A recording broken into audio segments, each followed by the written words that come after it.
And a good afternoon to everyone. And yeah, surprise, I'm presenting this afternoon. Back to what it was supposed to be. Things have been moved around the last few days because of some guests we had and things like that. But I'm glad I'm presenting this afternoon. My name is Sebastian, and we've got Tara behind the camera and Mark back in funnel control. As you can see, beautiful day today in Juma. It's kind of hot, but not too hot. It's actually a nice afternoon, and it's gonna get better and better as we drive around. So I don't really have any plan of action, but I'd like to spend a bit of time with leopards if we can, and obviously also try and go and see Teddy. I haven't seen Teddy for quite a while now, so I'd like to go. Mark saw him this morning, and I think maybe when it cools down, if we're not busy with an amazing sighting somewhere, then maybe we can make our way there and see if the hyena den is active. But if we have any new viewers, we are broadcasting live from Juma property, part of the Sabisen Game Reserve in South Africa. And if you have any question, you can send them to questions@juma.com. And Mark, back in funnel control, our office, will get your email and forward it to me via the radio that I'll get through an earpiece in my ear. So yeah, let's not waste any time. I hope the stream is good. We've got the weather with us. We've got I'm sure we've got lots of game around, so let's jump on board and let's bumble around.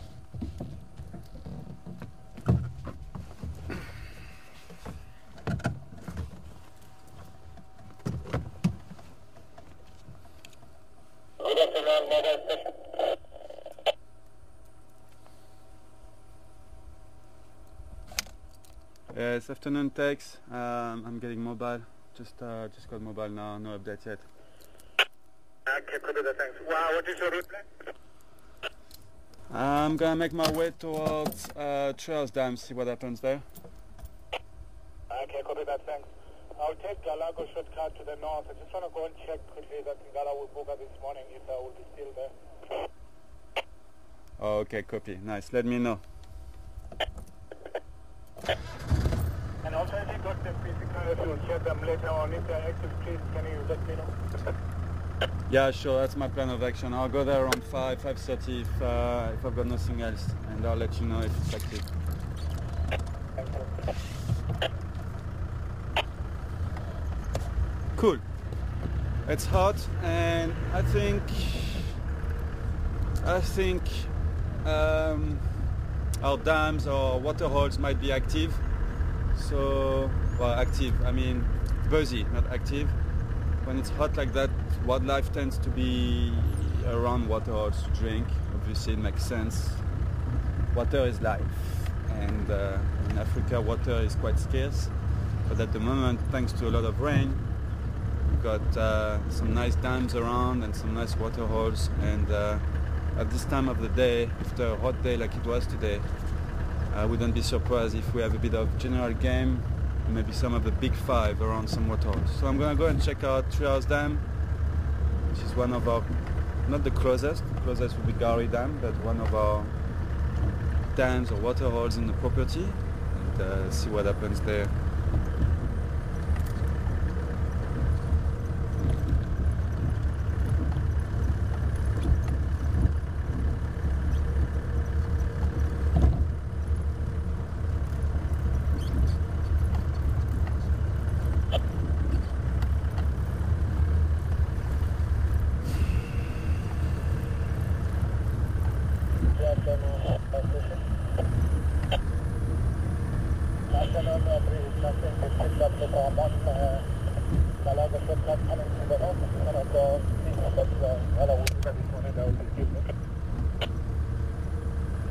Where were those lions this morning, Mark?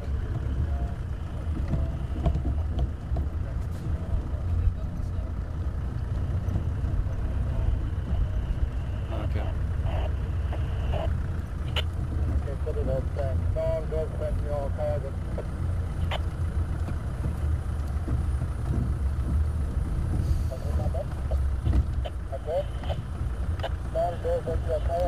Oh, actually, I'm gonna talk to you on the other side of that dip because of the water pump.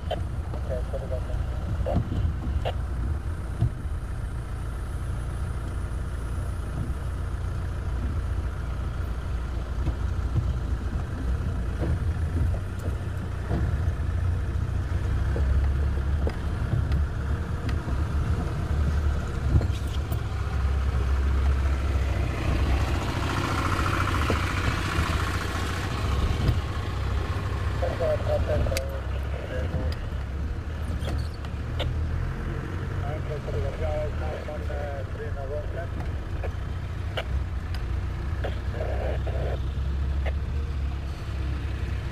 You're going to go down along my riverbone.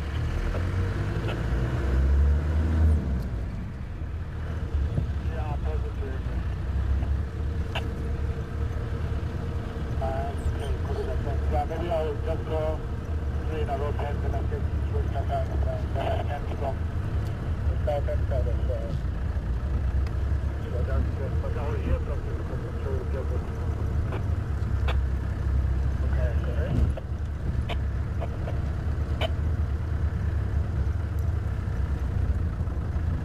Is there any update on Keula's and the Mapinpan? Did anyone see them this morning? Yeah, Sam, we saw them at about 20 down towards you guys higher there.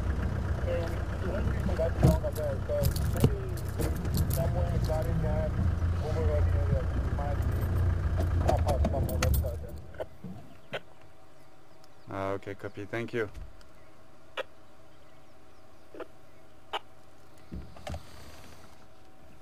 Yeah, we've got a few kudus there.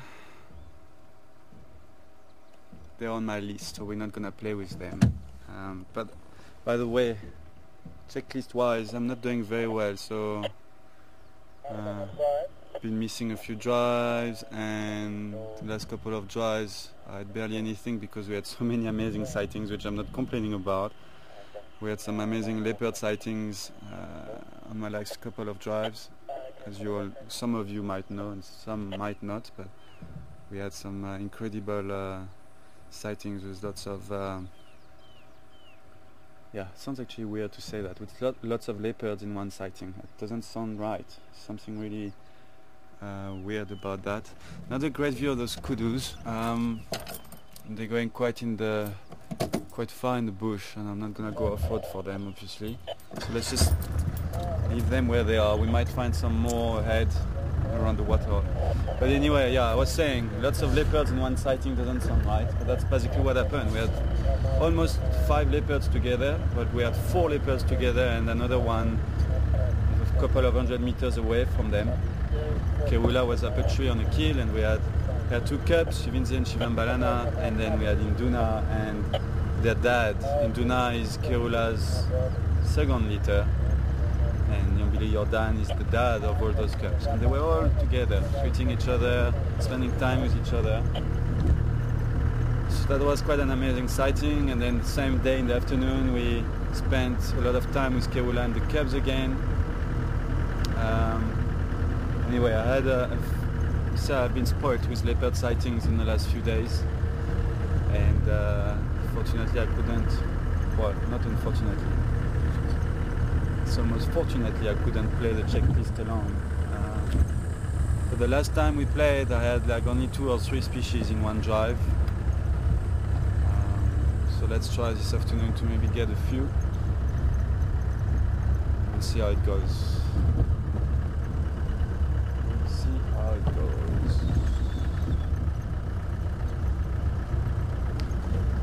Some pretty flowers there, and I know lots of you really enjoy that. I'll show them to you, and I will need Mark's help to tell me what it is, because my knowledge on flowers is really not good, and I'm honest about it. So, but at least I'm very keen to stop and show a few flowers for the ladies. Which one you have? Those beautiful orange ones. Lion Eye. Okay, here we go. It's called the Lion Eye. Very pretty flower. Flower for the ladies. And we're getting into summer, so there are more and more flowers around, and Mark is making a nice effort to stop and show you as many flowers as he can, and insect life as well. We're all gonna, Tara as well is also trying her best to bring to you all those changes that are happening at the moment. It's one of the most interesting time of the year, between spring and summer. We're actually kind of in summer now, in November, so it is summer, but it's getting greener and greener every day, and more flowers. I want to go and check that lily by Twin Dam also. Mark is saying that it should open quite soon. So maybe it has opened already. We'll go and check it out later, maybe. I think that's out of focus. Oh, she's gone out of focus. But anyway, I think you had a good look at it. Leopard eye. That could be a leopard eye. Lion eye. Triglyceris longipedunculata. Okay, here we go. Got the scientific name now. I'm not even gonna try to repeat. Triglyceris. Huh? Triglyceris. Triglyceris. Longipedunculata. Longipedunculata. Yeah, Mark saying well done, you got it right. Nice one, Ta. Cool. So that was the first flower for the lady. Let's carry on. I'll stop for flowers if I see some beautiful ones, and Mark or Tara will help me with the names, scientific. Look, general name and scientific name, if they can.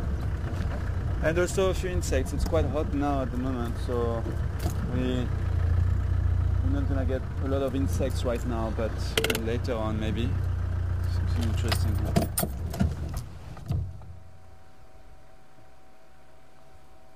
I think Mark had one on the drive this morning, didn't he? I don't know, Mark, if you're talking to me. Sorry, Mark?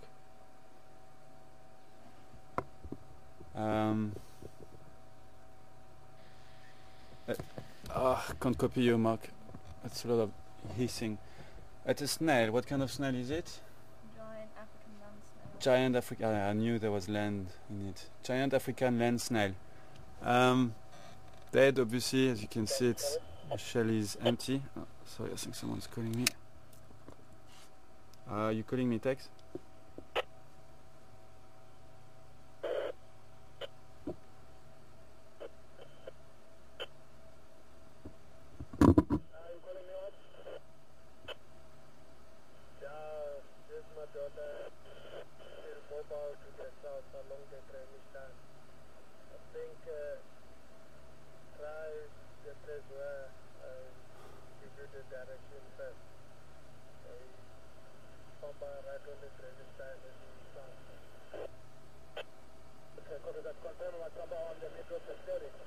Okay, I don't know. Radio is not good. Sorry guys, radio comms are not good. I'm trying to hear what they're talking about. They've got something in the drainage line, but I don't know where and what, so I'll talk to them later.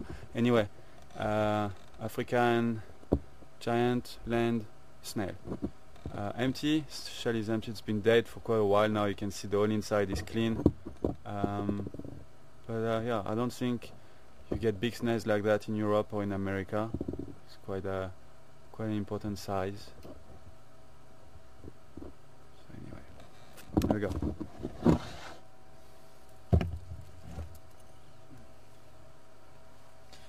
Put it back to where it belongs, in the nature.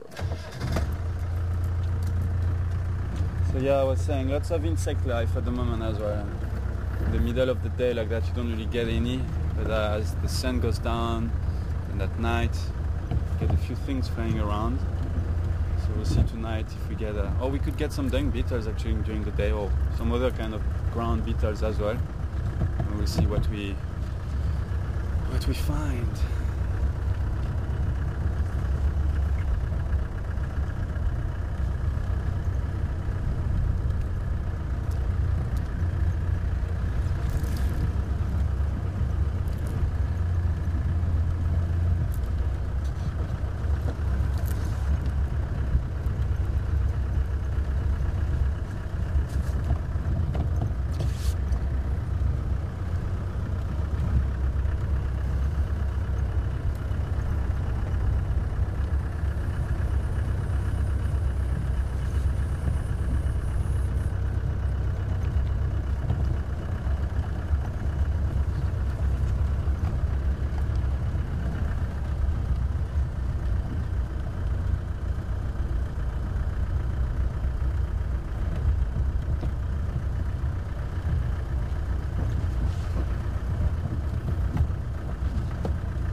Okay, let me check if I got those big guys here on my list.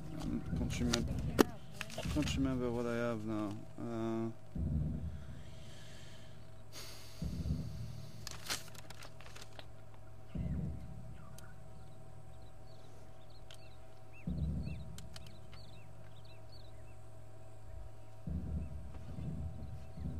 No, I got them.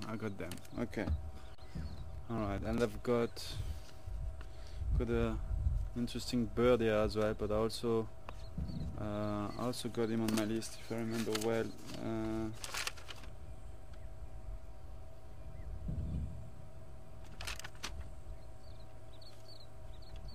Yeah, I also got him on my list. Okay. And what's that? Oh, okay. The nostrils of a hippo.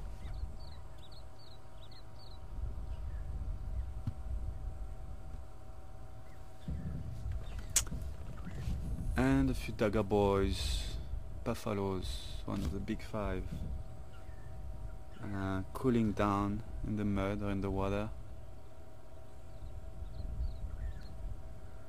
And still quite far in the bush, but in a few minutes we should be able to have a visual of them. Got a few kudus coming, and they're probably gonna be here in a few minutes drinking. Down there we've got hammerkop. I think that's where Tara is going now. Show you the hammerkop. Here we go. They're probably busy fishing and waiting for frogs or any kind of amphibians in the dam.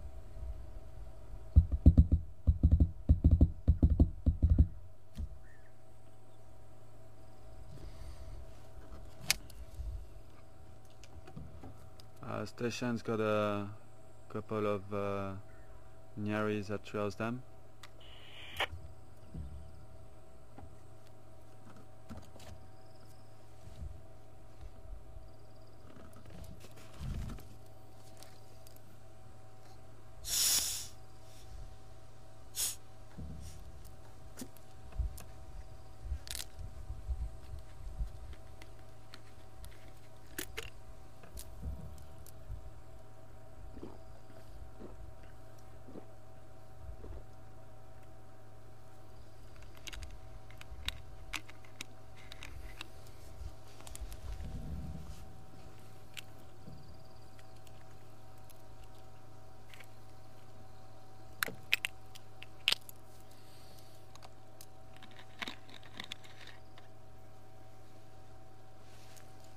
He's gonna go, if we wait long enough, he might go for something. We might be able to get him getting a frog or something live, but it might take some time. This is wildlife filmmaking, need patience. A lot of patience sometimes, but most of the time patience is rewarding.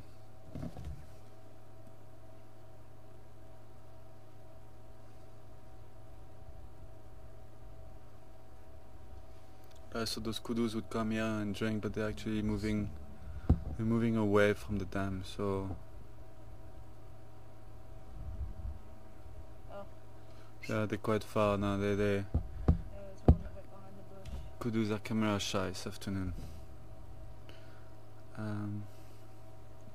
But quite a nice bird life this afternoon on Trails Dam. Even though I've got them on my list, we can also. Okay, here we go. Kudu coming out of behind the bush there. It's a female kudu.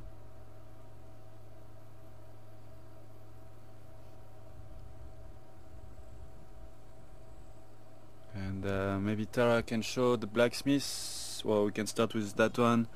The water sickney teacup. Got him on my list. Where you seen the blacksmith? Blacksmith over there behind the buffalo. Just behind the buffalo. Yeah. So we've got some blacksmith lapwing plover, and we've got some grey lurie go-away bird also in that tree there that Tara will show you now in a few minutes. So those are the blacksmiths, called like that because of their call, sounding like a blacksmith working on a piece of iron or metal. Ting, ting, ting.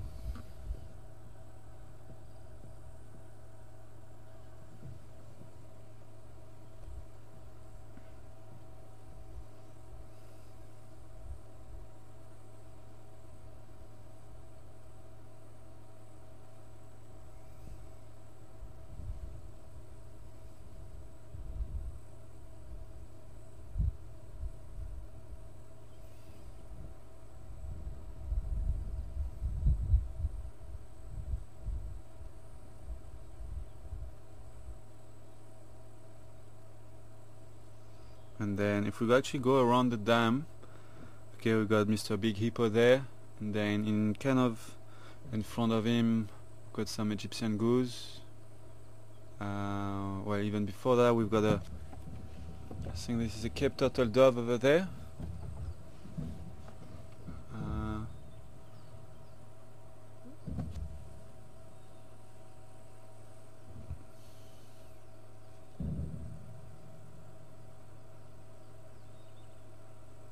So Cape Turtle Dove is somewhere there. No, okay, she's going to the Egyptian geese first.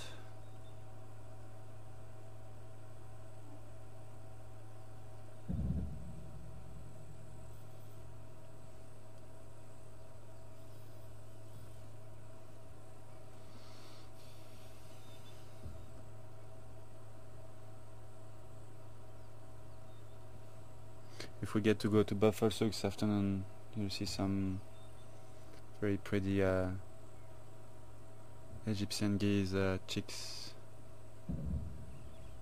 few weeks old.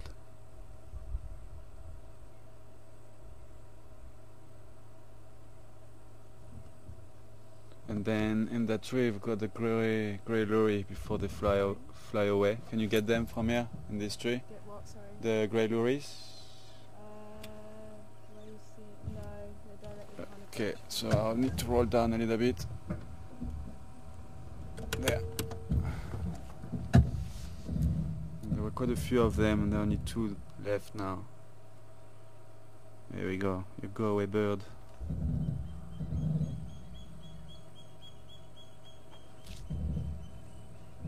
And that call, I don't know if you heard that, that was your thick-knee dickup. Typical African call. You get them in a lot of countries in Africa, and where I'm from in Gabon, this call is like my childhood. I grew up with that sound. There are quite a lot of them around rivers or beach, and that's kind of a typical African sound, like the fishy gull as well. Okay, anyway, nice bird life, big mammals, buffaloes and hippos.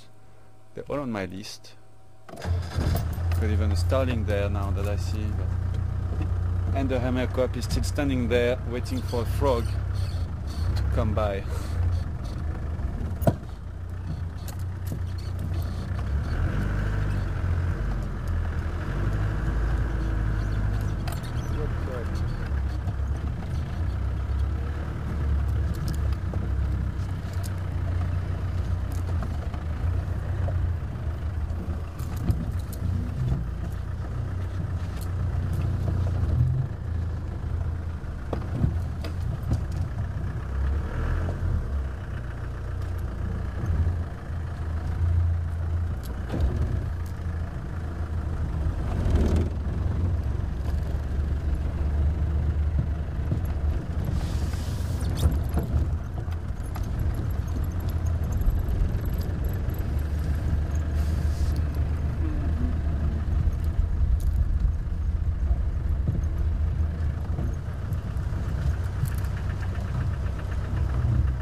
like 3 out of 5. There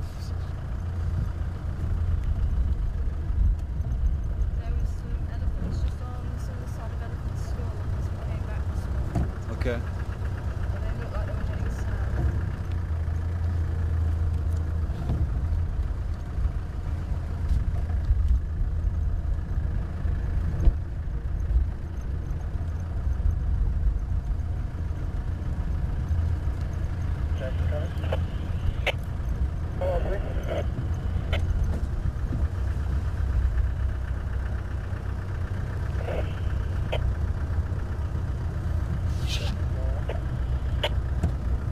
It would be nice to get some elephants. We haven't seen any for maybe like 2 weeks now.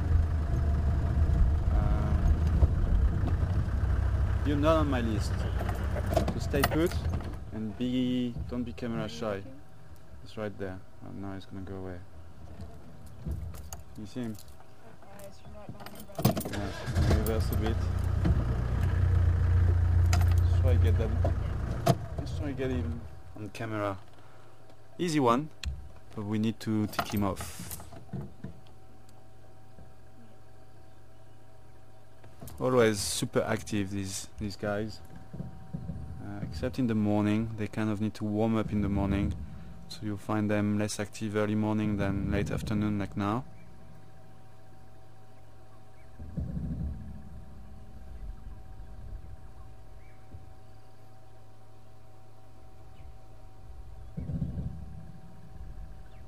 But I'm sure you've got some. Most of you will have some in your country where you live.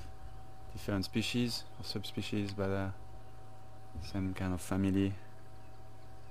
So if you know what it is, send it to questions@juma.com, and whoever sends the first answer, I will mention your name and we can tick it off.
Yeah.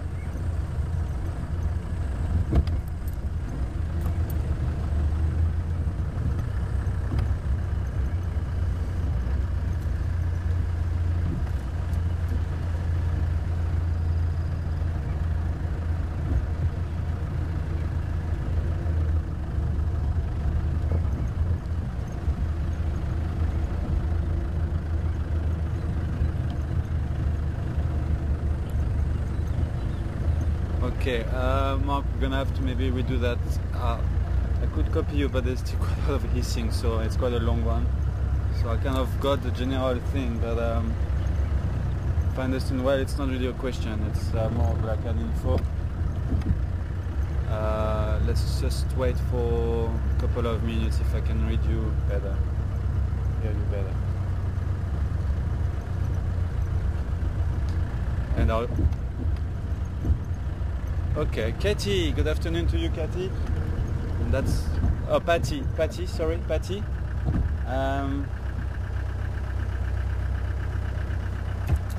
Patty wants to know if any baby impala are born yet. Not yet, Patty, not that I know of. There might be some, I'm pretty sure there are some. There are definitely some, actually. But not where we traverse, not where we drive.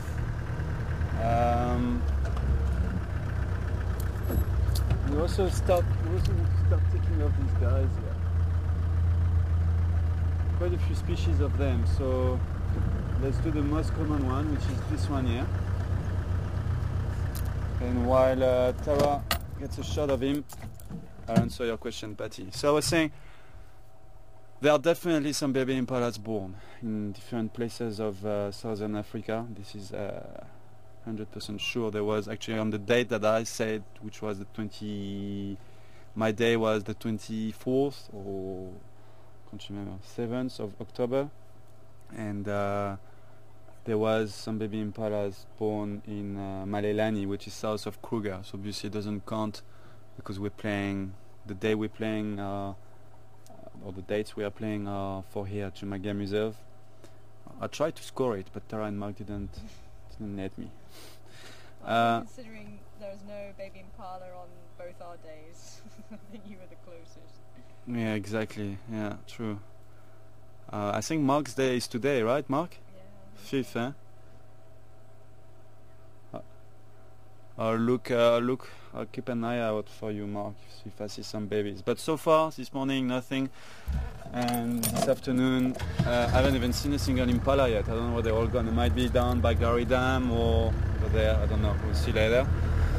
So, Patty, they're all in the bush having babies, says Mark. Yeah, maybe. Let's see, Patty. So far, nothing here in Juma Game Reserve. So that's the best answer I can give you. But so far, yes, in other places of Africa or Southern Africa. Let's see how it goes today. Maybe Mark will be lucky enough to win today if I spot a baby by the end of the afternoon. But I might see one and not point it out so that I can make sure he doesn't win. No, I'm joking, I'm not like that. Yeah, Patty, hope I answered your question. There's so many things I actually want to see this afternoon, and usually on days when you want to see so many things, that's usually when you don't see anything. I want to see leopards, I want to see elephants, I want to see hyenas.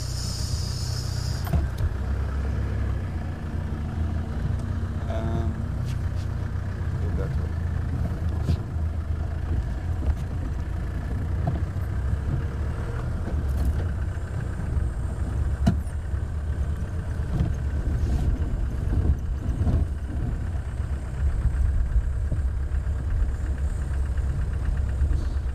It's a beautiful afternoon. It's one of these days when you really want to be out actually. It's not too hot, it's not cold, it's not windy. Temperatures are dropping slightly as we drive around. It's just this kind of afternoon where anything can happen. You can have a sudden leopard popping out on the road and lions running after something, or wild dogs, or it's the kind of day where anything can happen. Not like this kind of cloudy days where usually you don't get much because because wildlife or animals are a bit cold or skittish and they kind of stay in a thick bush.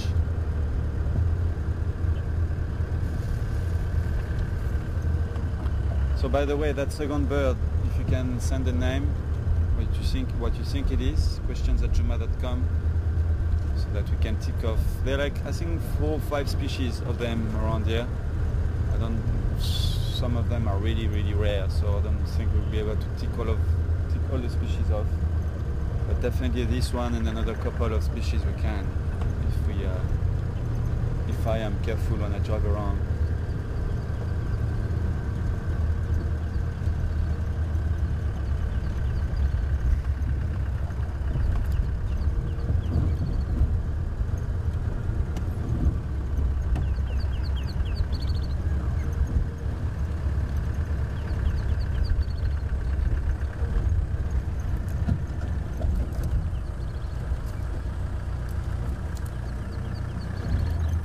Okay.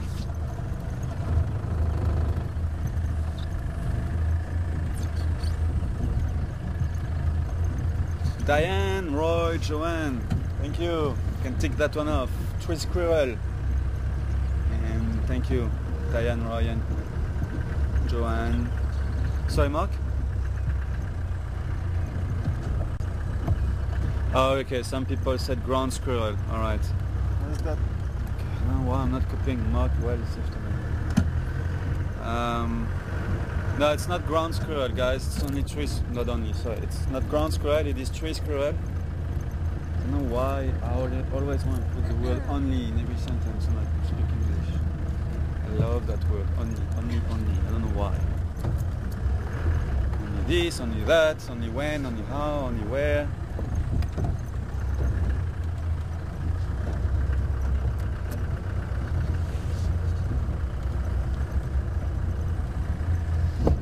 Okay, not much happening here either. Let's carry on. I want to see that flower that Mark is keeping an eye on. Also want to have a look in the drainage line here on the riverbed. When it's hot like that, animals like to be in the riverbed. It's usually a bit cooler. Might be worth to actually drive a little bit along the riverbed. In the riverbed. But let's go and check out that flower. I think it's somewhere over there. That lily.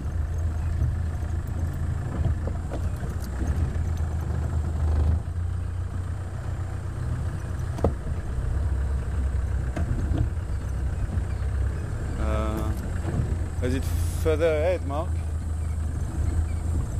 That lily?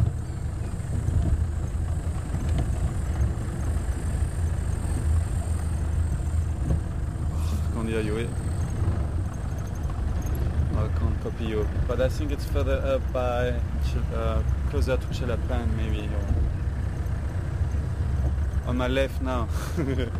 Okay, on my left now. Don't drive over it, Seb.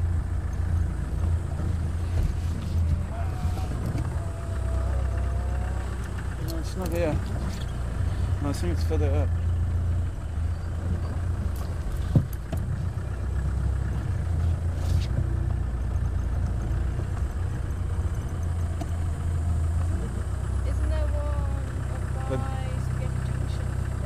That goes down to the dam.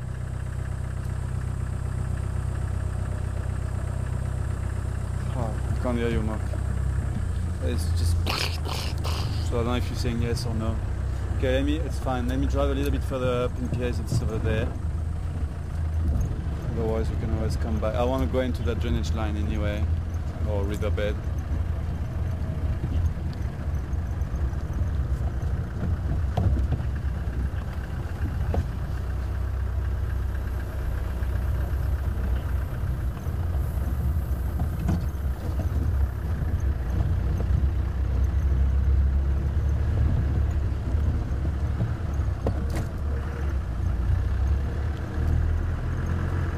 Yes.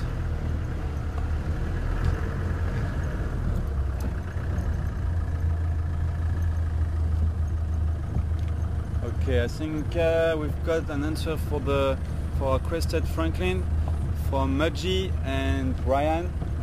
Oh wow. Thanks guys, by the way, sorry, thank you. Sorry, I just got distracted because I've got some tiny these are very tiny elephant tracks, right? But like really small. I mean, we're gonna try to get them on camera for you. Oh my word, that's a brand new baby, must be. Well, not brand new, but like really small though. Yeah, that one there. Let me put. I'm going to put my foot next to it. Which one are you on? This one? Yeah.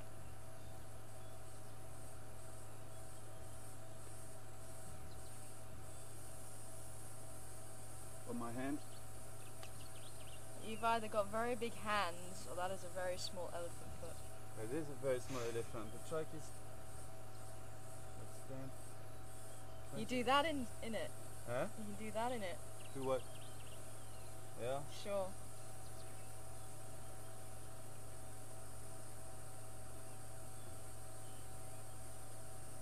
Front foot, back foot.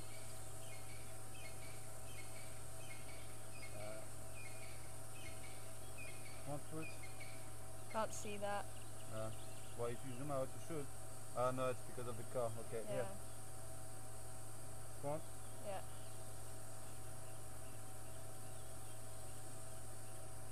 Back. It's not making sense. I'm gonna come and talk now. Yeah, sure.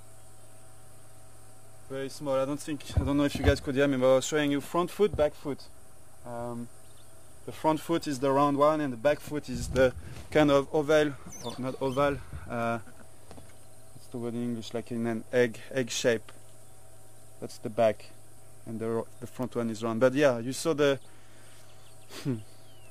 the scale. I mean, it's my foot is actually longer than the track, and it's basically the size of my hand, which is like maybe what, 20 centimeters, between 20 and 25.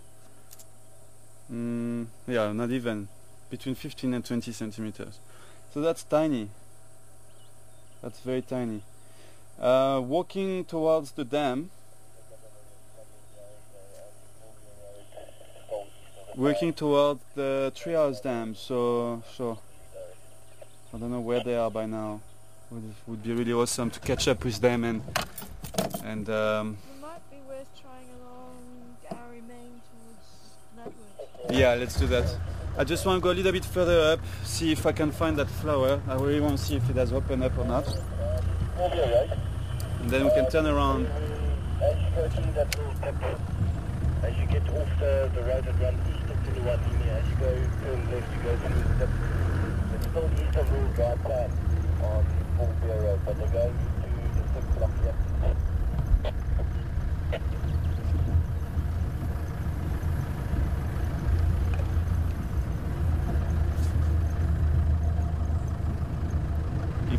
If we get to see that baby elephant, that would really make my day. I mean, sure. Like that, guys. That's the size of that track. That's like less than 20 centimeters. Imagine the size of that baby elephant. Sure.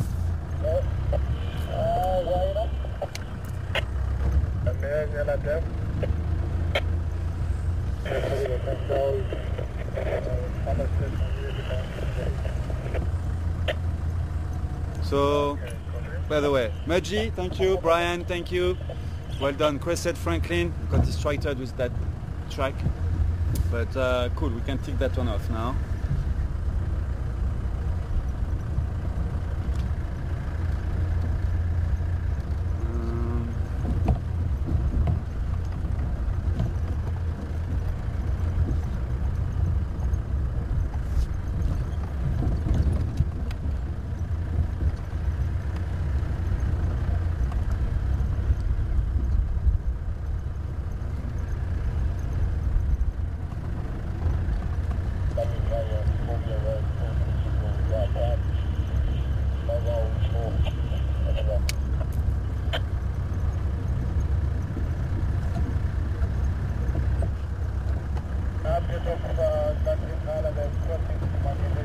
I think that flower is somewhere here.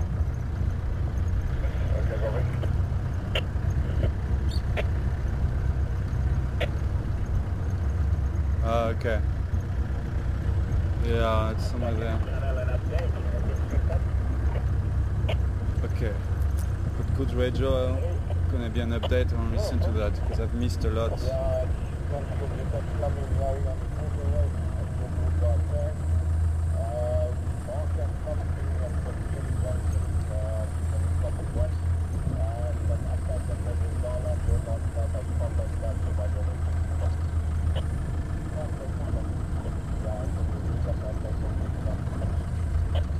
Okay.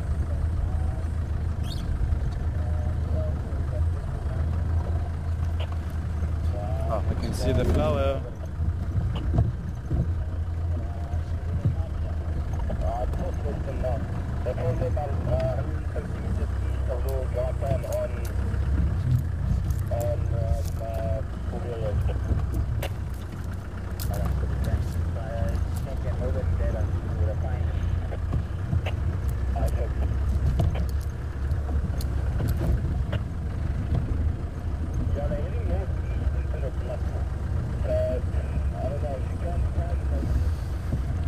haven't missed much actually. The lions are gone, and then the other things are out of our property. So, okay, I might park too close. Oh, no, I'm okay. So that's the flower I wanted to have an eye or have a look at this afternoon. Mark found it the other day, and it's a lily, and it should open soon. We had a few days of rain or overcast weather that didn't help, but now if we keep on, I mean, if tomorrow is another, if we have another beautiful sunny day tomorrow, those flowers should open up, and we'll have some beautiful big lily flowers right here. So worth keeping an eye on. Those are the leaves. And okay, so what we're gonna do now, we're gonna go back towards Treehouse Dam, maybe drive along the riverbed, and then, like Tara suggested, go on Gary Main towards Leadwood Road, see if hopefully those elephants didn't cross over. Let's hope that they stayed on our property. Cool. Okay, let's keep an eye on this one tomorrow again.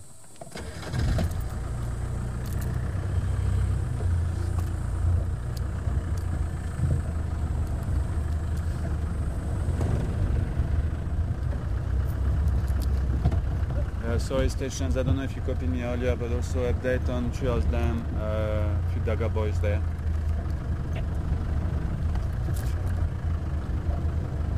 So are we coming for this?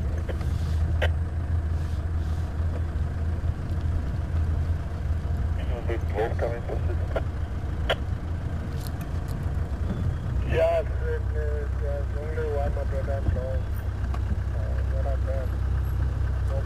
Well, some people have some elephants, but unfortunately not on our property. But it's only one big bull, so it's not the ones we're looking for now.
Yep.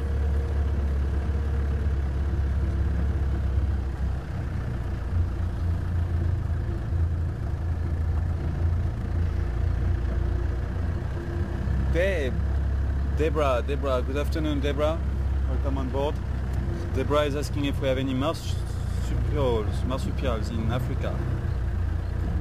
No, correct me if I'm wrong, Mark, but no, they are in Australia, right? Marsupials. Yeah, in South America as well. Okay, so Debra, no marsupials in Africa, only in Australia and South America.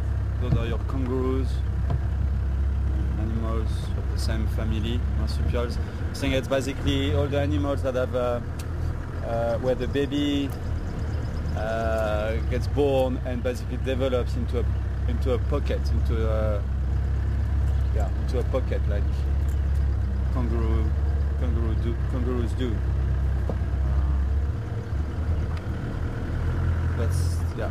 Those are your marsupials, but we don't have any here.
So much activity in that riverbed. There are lots of tracks everywhere, and mostly elephants and other big mammals like buff and stuff.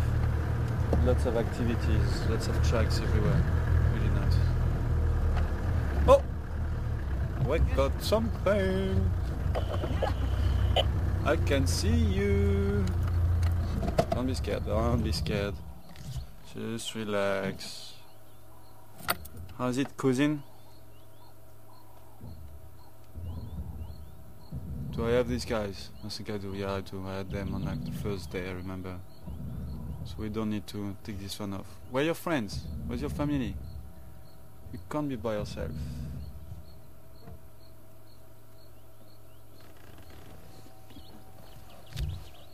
You have binos there. We've got something there. If you can zoom in on that, it'd be nice to over there in the grass, brown thing. Can you see it? Ah. Yeah, you got it now. Okay, that's nice. If she stays put, we can try and ID that one, guys. It's a nice one to ID actually. Nice one for my list. And they're usually always on the move and difficult to get on camera because they're always running away or always on a mission. This one luckily is staying put, so we can have a nice, here we go, got a good look at it. questions@juma.com, and then we can take that one off. I see the velvets are in the tree over there, some of them in that tree over there. I will show them to you now. Just let's see what this one is up to first. Looks like she's checking something.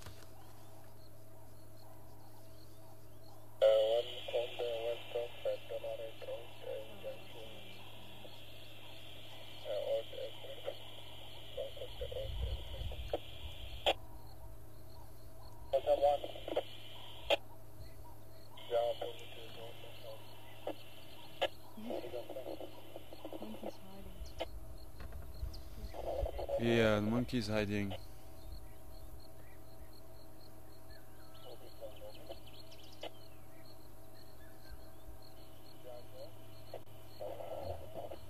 What was that first bird I did today? Crested Franklin, and before that, which one was that, Mark? Can't remember. Oh, it was a squirrel, yeah, a tree squirrel. No, it's fine, I've got it. Just writing down, because otherwise I'm gonna forget.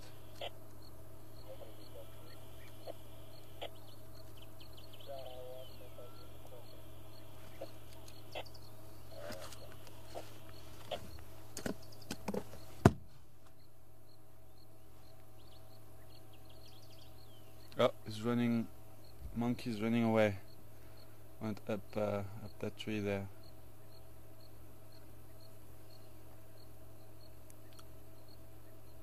What you up to, little one? She's checking the monkey.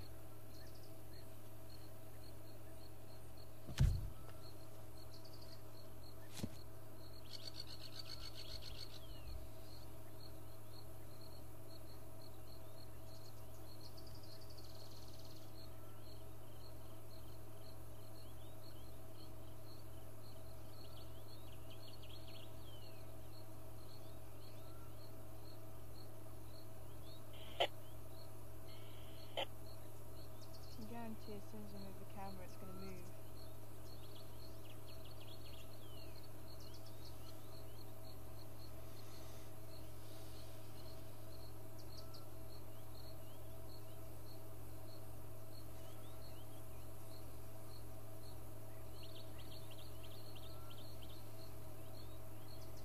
It's actually so nice and peaceful. Could almost stay here the whole afternoon and wait for animals to come around. It's usually the best way to experience wildlife sometimes. Driving around is nice. Obviously you give yourself more chances to see stuff, but you'll be amazed sometimes how much wildlife you see when you just stay quietly at a waterhole or around next to a dam and you just wait and enjoy the peacefulness of Africa, of the bush.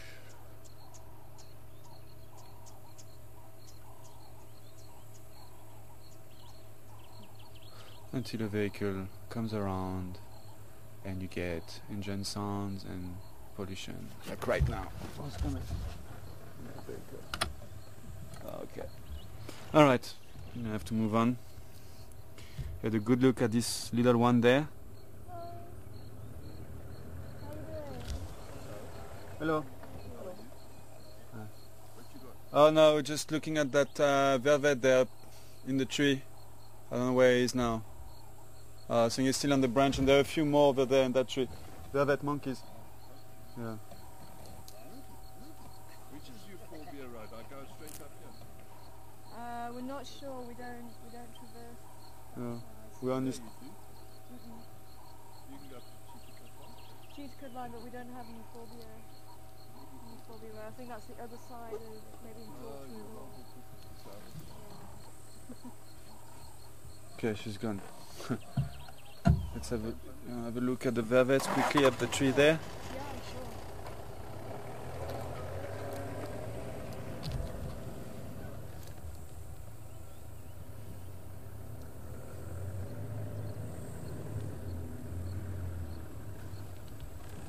You okay there? Closer than you think. It was, Enjoy.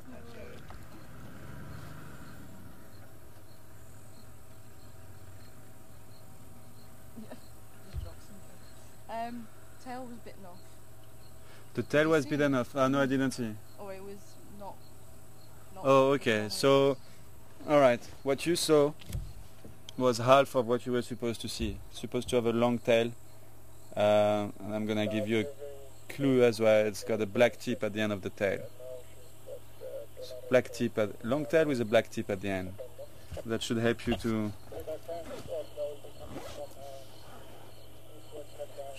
to identify what it was.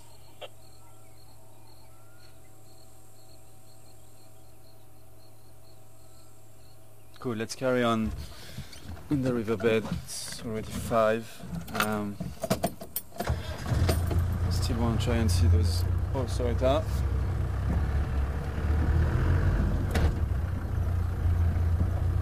This is the place where we had that herd of Ellies once, Mark playing in the mud and having a mud bath. It's quite amazing.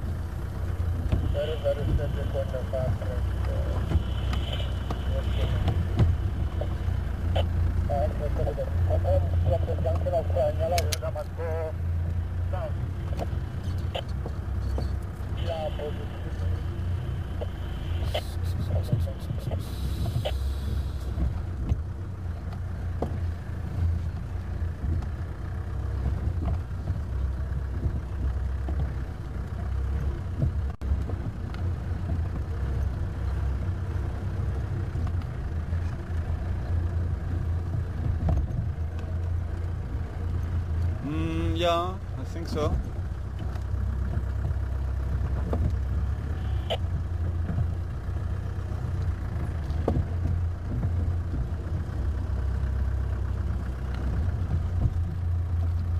Oh, okay. An interesting question, Sumac. Good afternoon to you. Welcome on board.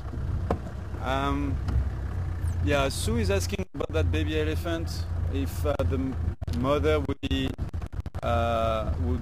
would be keeping him close, or would they wait for him to catch up with the head? And I think your question is because I showed you the tracks of the baby and not the tracks of the adults, and that's because they didn't really look around. There might have been some more tracks on the road, either where the vehicle was parked or otherwise maybe off-road. But Sue, the mother, was definitely close by. Baby elephants of this age are not left alone, definitely not left by themselves, and the herd will always be very close to the baby. They would not leave him alone for not even a minute. So elephants are very social and very protective of their own. Another pretty flower there. It's actually a spider web in it. You can have a look at it. For a few seconds. A few more flowers for the ladies. I think I know what that is. Dwarf bourbon? Yeah. Yeah, there you go. See, I learn, guys. I'm learning. Another 6 months and I'll know everything. No, I'm joking. Never know everything here in the bush. Actually learn every day. Well, the light is not with us anymore because we're in the riverbed, so the sun is not shining on those pretty red flowers. But I don't know if the spider web is coming out. Spider web is kind of coming out. Dwarf bourbon.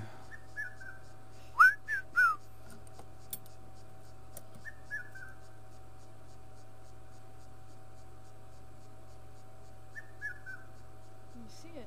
No. Just in the tree.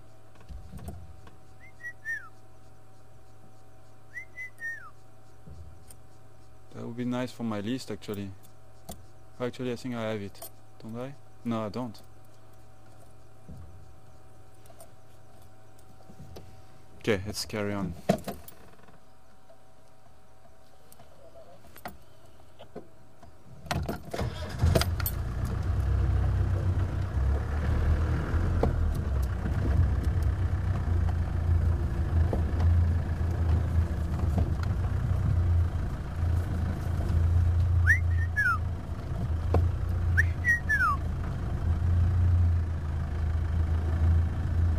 It's my fruit. Okay.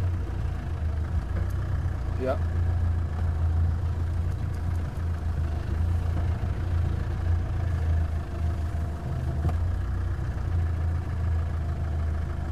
Flew away. Dr. Rita, Roy, and Binky, thank you for the right answer. Slender mongoose.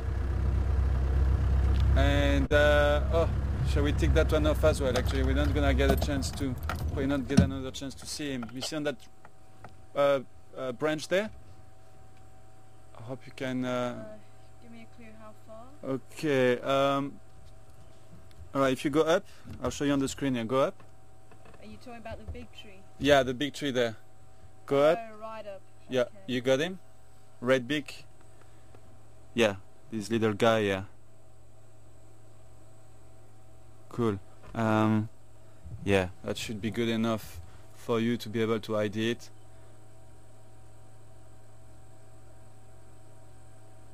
But yeah, thanks Roy, and Have you got your binoculars? yeah. Roy, Binky and Dr. Rita for the slender mongoose, and even though the tail was cut off, got bitten off or something, I don't know what happened to her. Nice to Mark says he's seen that mongoose before. I haven't. Cool. Yeah, yeah.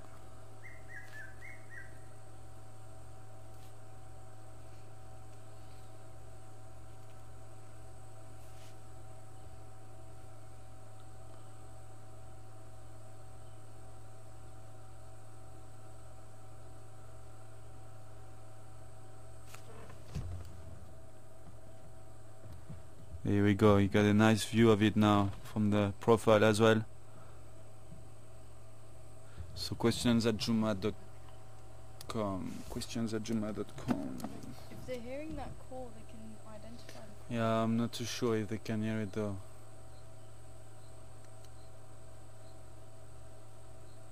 Oh, no.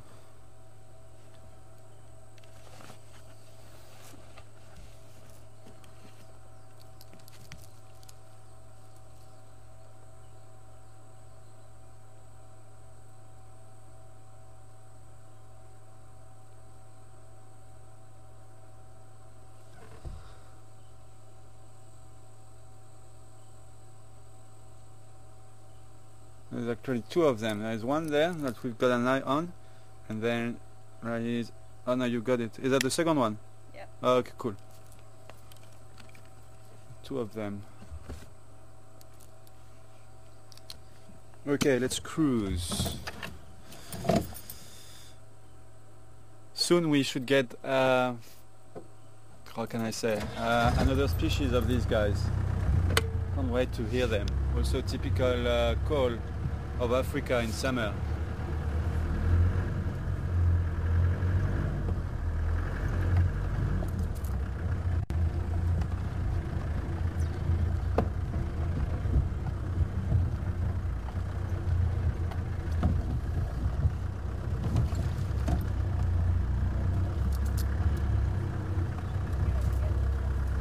Huh? You got him? Oh yeah, there he is. Didn't fly away, so we're actually very close if he stays put. Ah, of course. Yeah, that would have been Did you too say nice. you didn't fly away? No. Was I looked at the screen and then I looked up and he was gone. But between, yeah, I looked at the screen and between or from the screen and the branch he was gone.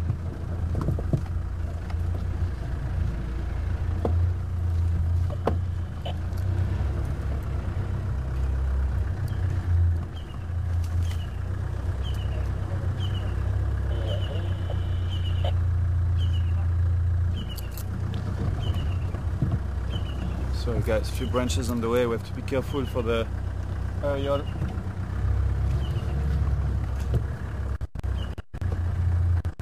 Cool.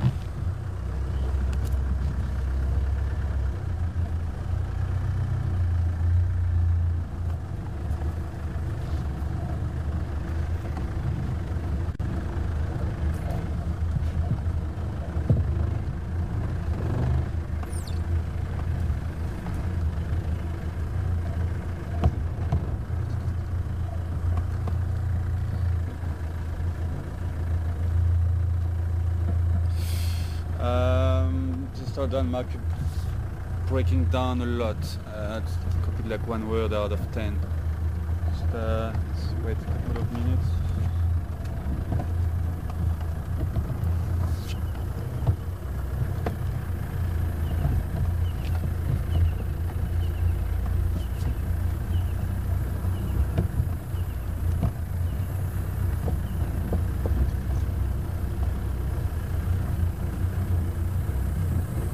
Some beautiful trees down here. I mean, look at that leadwood. I think it is a leadwood, right? Sorry? That's a leadwood. Yeah. Look at that leadwood. It's how beautiful is that? Wow. It's been here for hundreds of years. He's seen so much. We have no idea how much he has seen.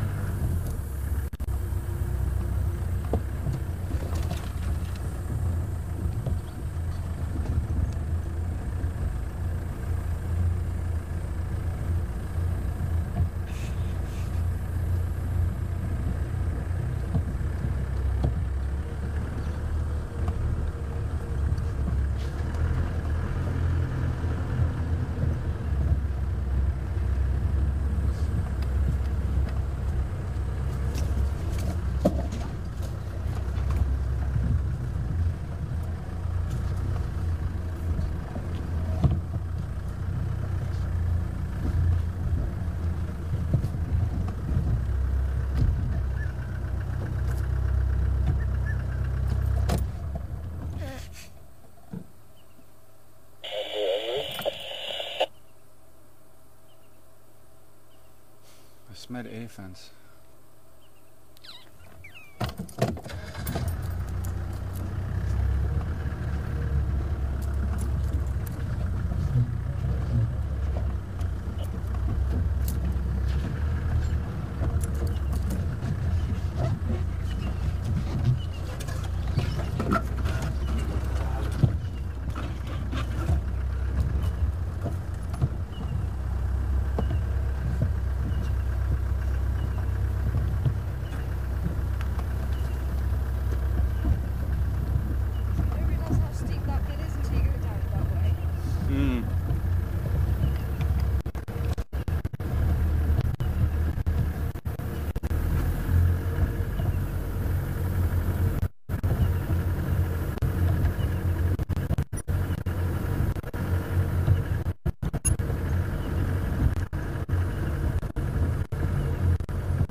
Or did they play the call though?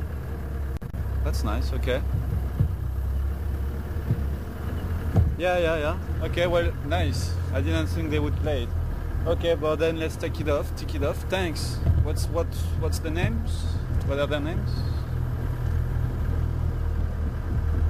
Brian and Lynn in Canada, thanks. Brian Hoban and Lynn in Canada.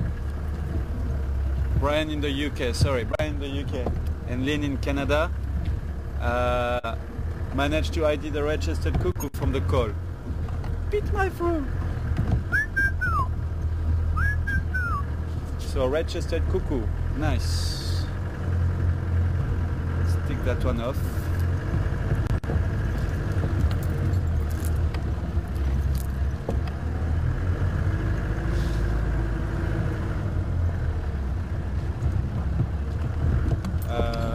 Yes, let's try.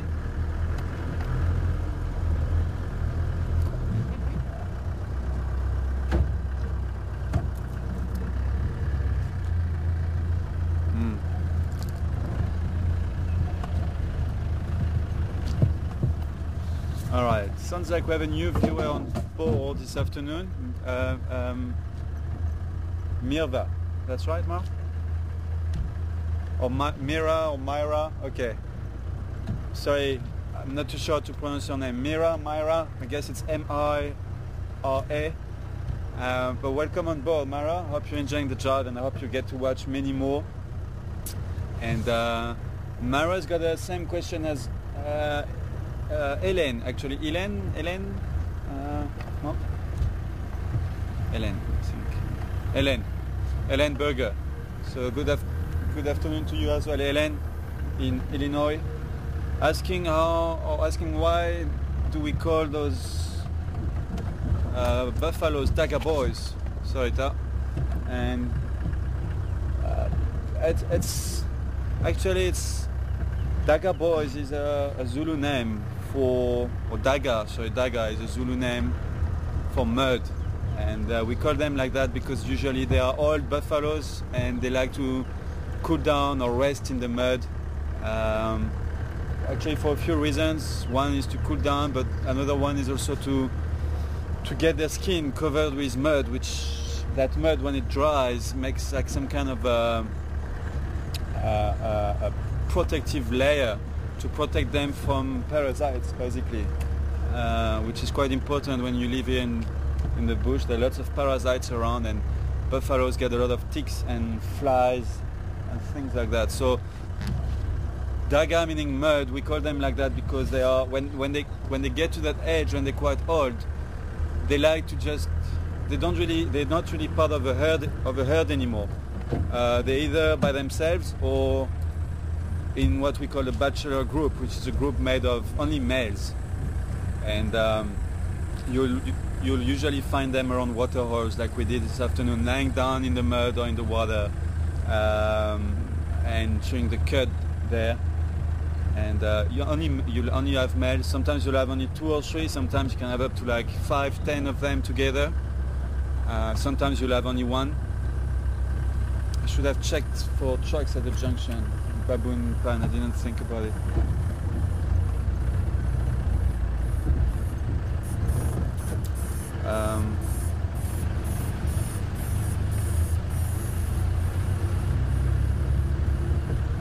But yeah, that's why we call them Daga boys. The mud boys, the mud god. Come on, the mud boys. Sorry, the muddy boys. Yeah, that's a Zulu name. Daga boys. When they get old, they also tend to.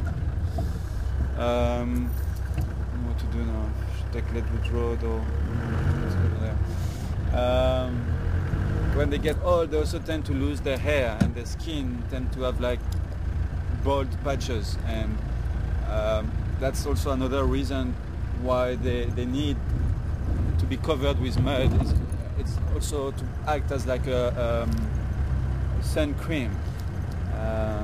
So few reasons: cooling down, protective layer against parasites, and sun cream. That's pretty much the main reasons why they like to lie down in the mud like this, and that's why we call them Daga boys.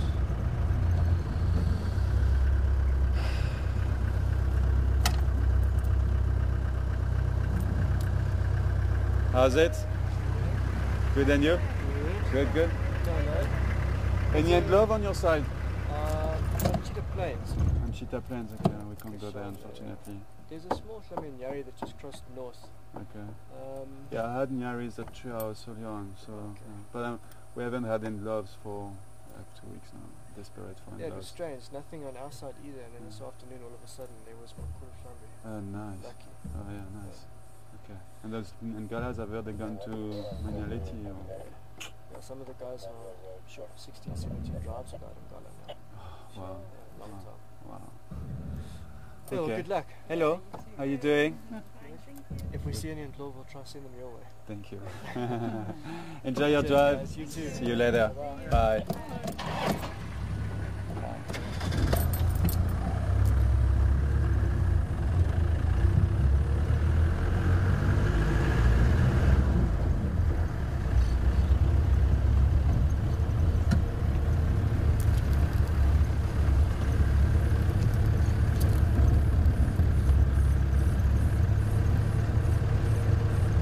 King Ellen, Roy, and Dr. Rita, well done, who is the brown hooded kingfisher. So we can take that one off as well. Thank you, brown hooded kingfisher. And soon we're gonna get the woodland kingfisher. Can't wait.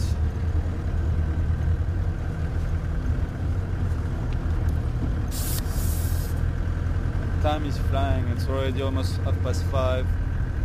I should start making my way towards the den now. It's cooling down. It's usually the right time for Teddy. See Teddy playing around.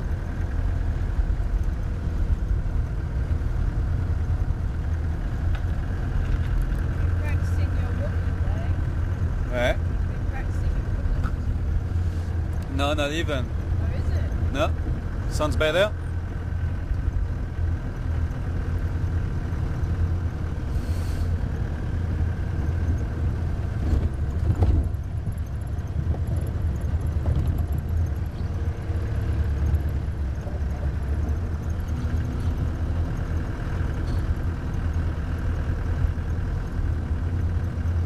Alright, let's go on Cheetah Cut Line, see if we have any good surprise there.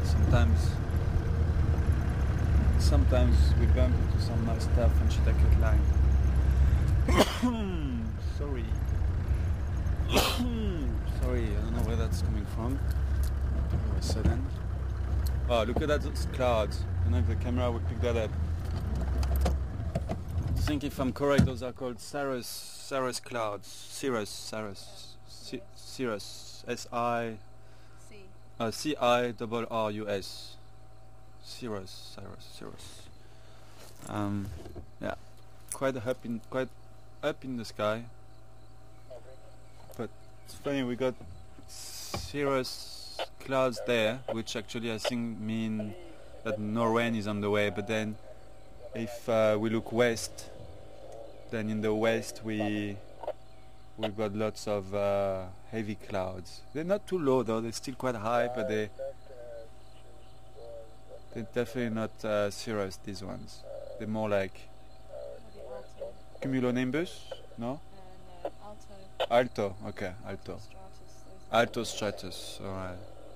Yeah, that's right, I remember reading about that. Cool.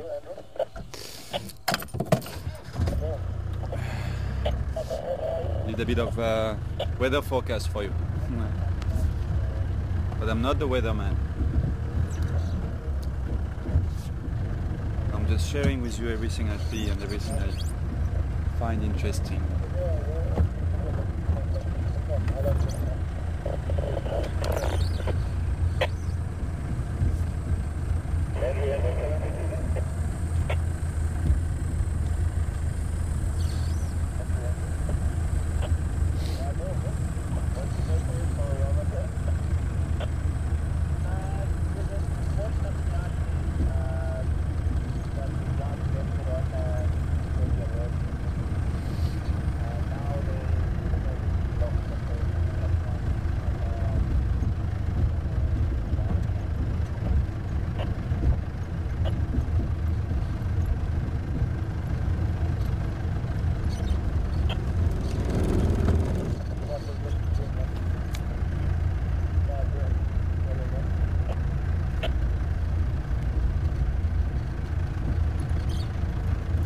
I see some impalas. Let's see if we get some babies for Mark.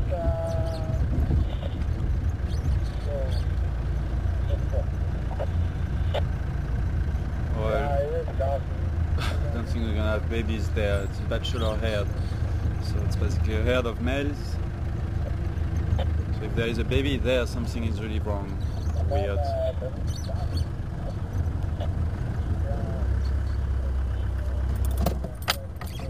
Nice, nice light, getting into the golden hour of the day.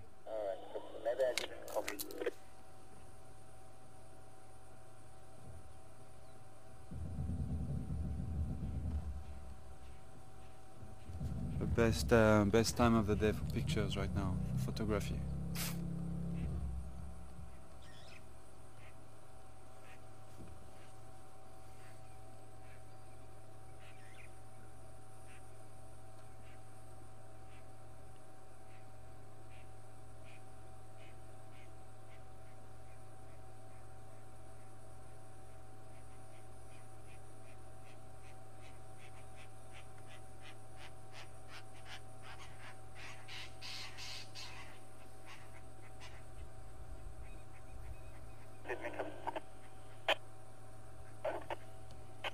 Got a lilac breasted roller there, quite noisy.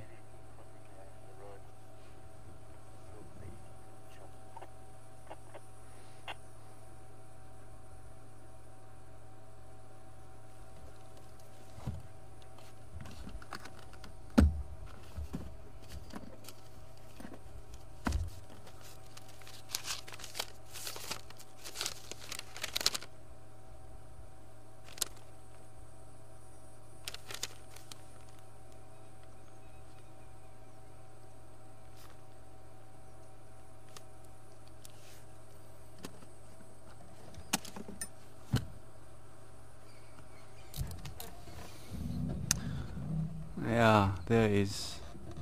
Sorry, I was looking with my eyes, not on the screen. Very pretty bird, around 18. They've got around 18, 20 different colors, different colors of feathers, and yeah, very pretty bird. Lilac crested roller. Got him on my list, that little one, so we don't need to tick it off. It's already been ticked off.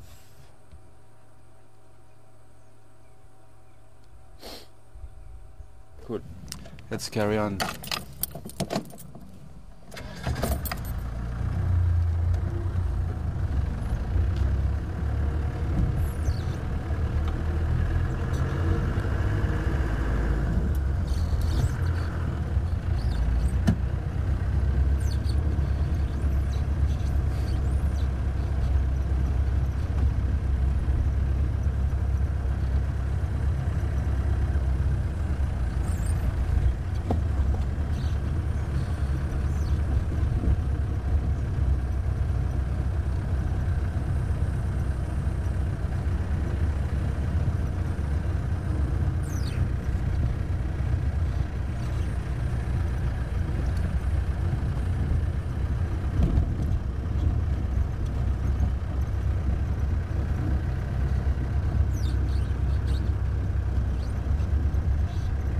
such a beautiful carpet of green. It's really pretty.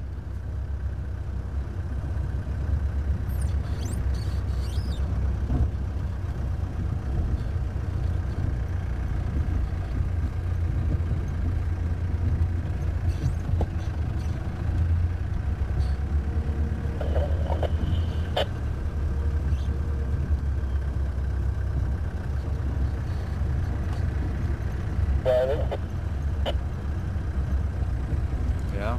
Way we are hereby terminating the stop line. We went level north. When still level north. Working on that.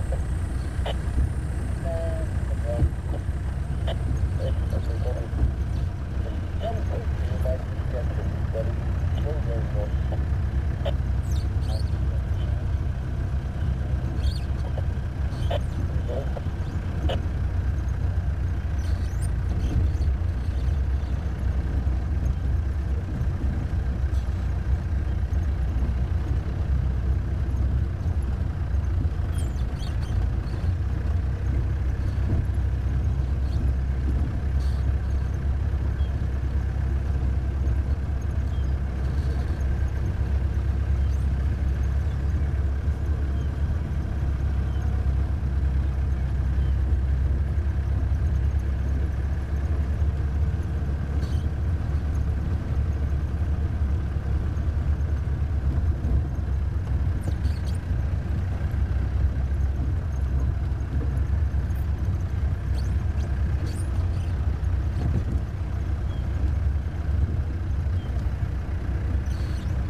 Good afternoon, stations in the north. Any updates for Western Gate?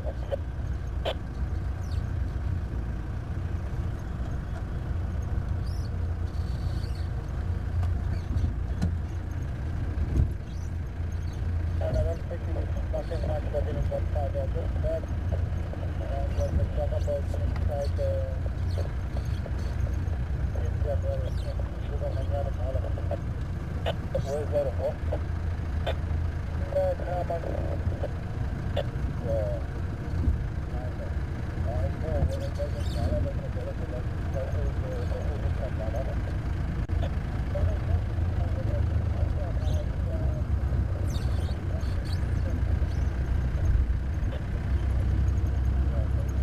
Chitakat line is quiet this afternoon, just a few impalas.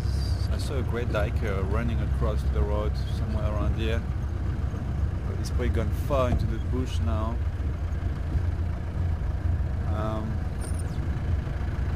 Honestly, I was hoping maybe with a bit of luck we would bump into Mvula.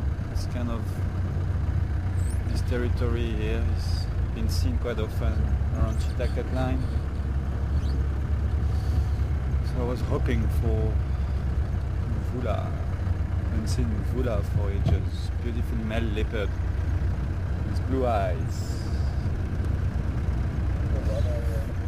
And I was talking to another guide from another lodge. They've seen two male leopards, new, that they've never seen before. They don't know their names, they don't know where they're from. They're big. Two big male leopards, not together obviously, it's like two different sightings. But one of them, I really hope that we will get to see him one day. He's got the most amazing eyes I've ever seen. I saw the Mvula had the most amazing eyes. Well, I've found better. That male leopard is just, and it's not about the color. It doesn't have blue eyes like Mvula. It's more about the shape of the eyes. I don't know how to explain. You have to see. I was lucky to see a picture on Facebook today, and so wow, he looks really, really handsome with those eyes. Mvula's got some competition now. Yeah, I don't know how to explain. The shape of the eyes is not like usually leopard eyes would be round. It's kind of almost like Chinese eyes, I would say, like kind of elongated, you know. Very, I don't know, very, what would be the word? Very original, very unique, very unique for a leopard. I've never seen a leopard with eyes like that before. Mvula's got his style with his blue eyes, and this one's got his style with the shape of his eyes. And the picture I saw, he was looking straight into the lens of the camera, and wow, that's sure. It looks very, I think when he's looking straight at you, it must be quite intimidating.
Beetles flying above me.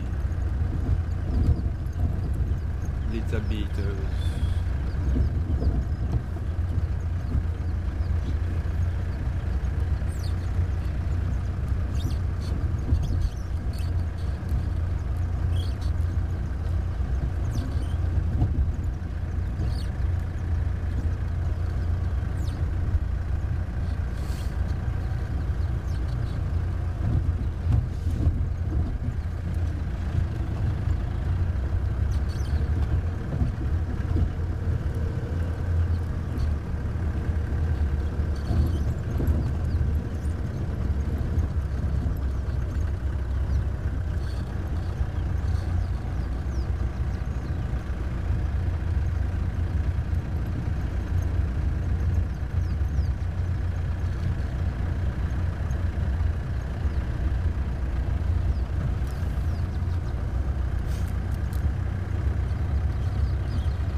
So you're still around Karamanzi? Yeah, Sam. So, don't have to do that anymore. Yeah, I think maybe some double time for the if you want to come in and do it, just want to go up over and then I'll come by you. Just go back to the bed.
Does that take me to Buffer Sultan? Have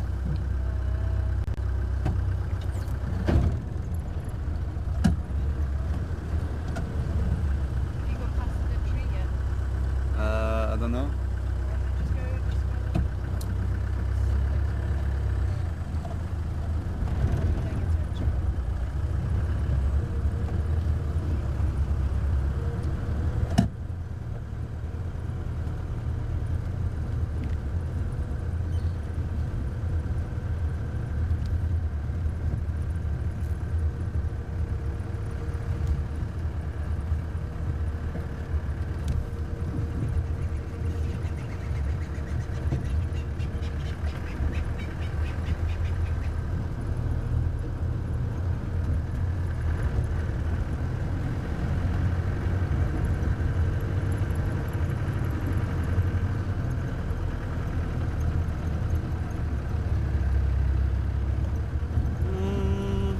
Shirley, good afternoon to you, Shirley, in Wisconsin. Welcome on board. Shirley wants to know, she says where she lives, most of the storms come from the west. She wants to know where do they come from here. Not too sure. Where do they come from here?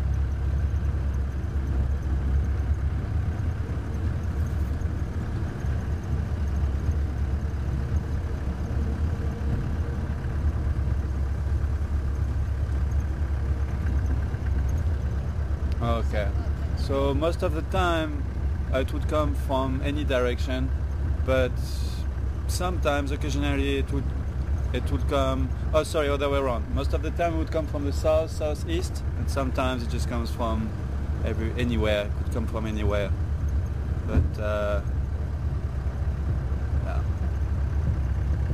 most of the time from south, southeast.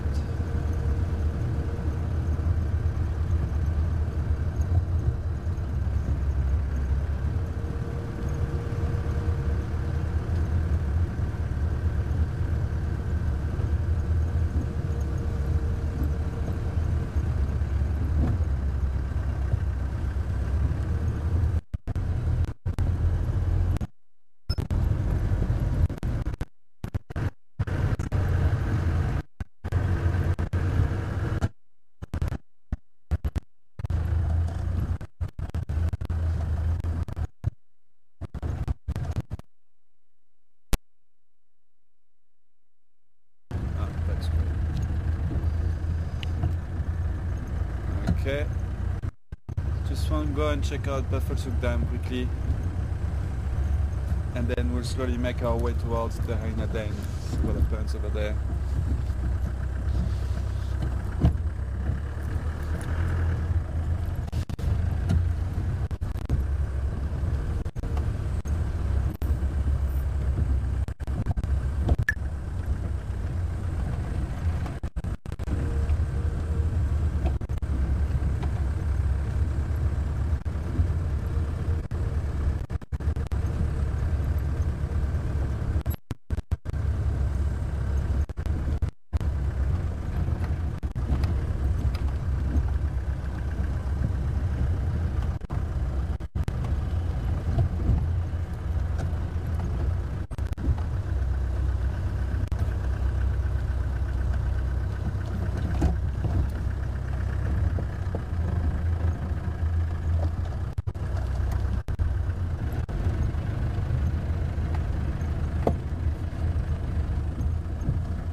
hippos are in a beautiful light there. So I get a shot of them.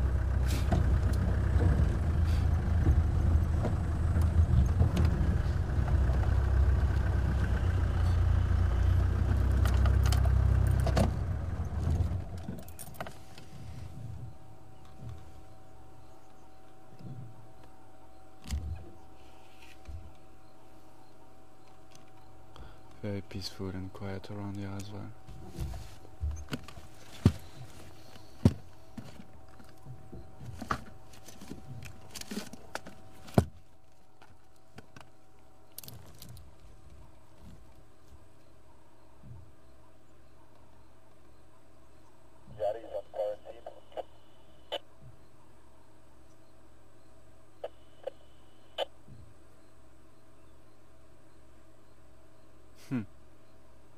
That could be Bob or Storm, standing on his mum's back there.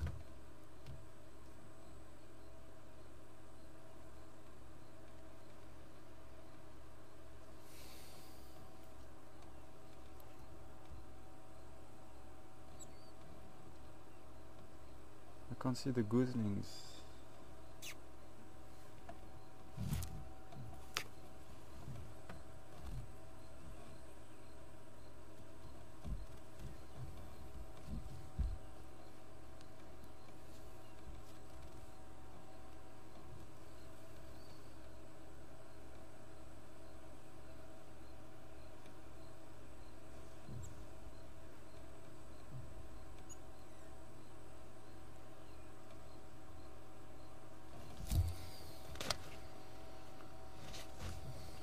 Okay, let's go on the other side. Maybe we see the goslings from the other side of the dam.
There they are, the goslings.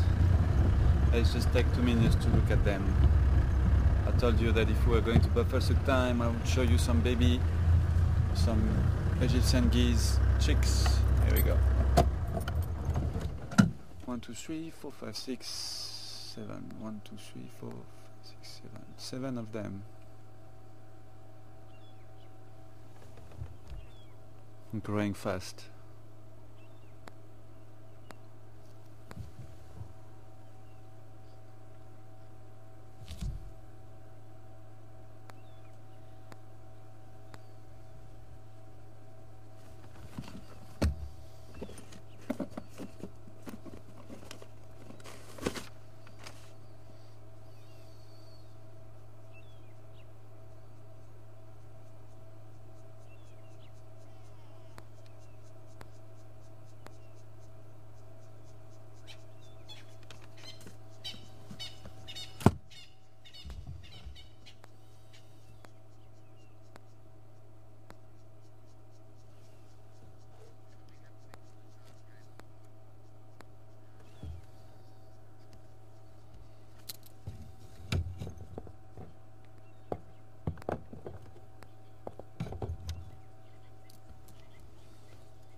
Charlie, open lock, quarantine.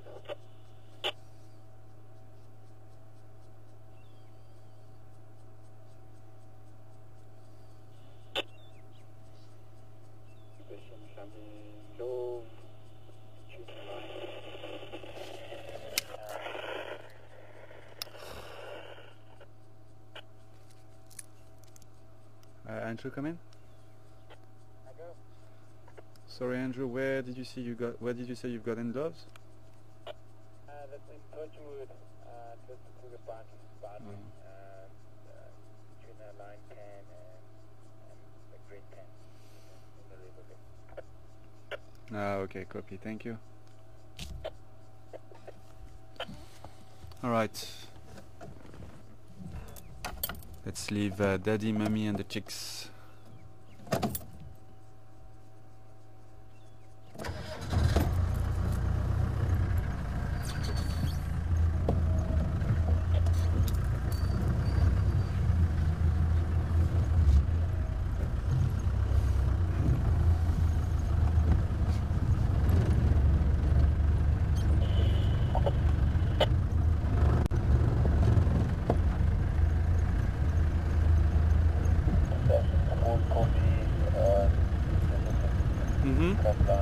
Yeah.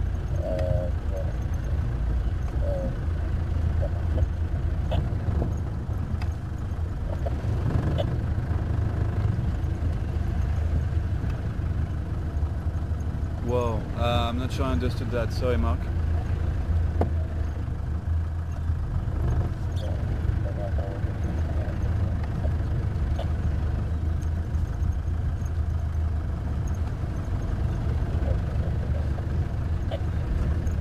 Okay.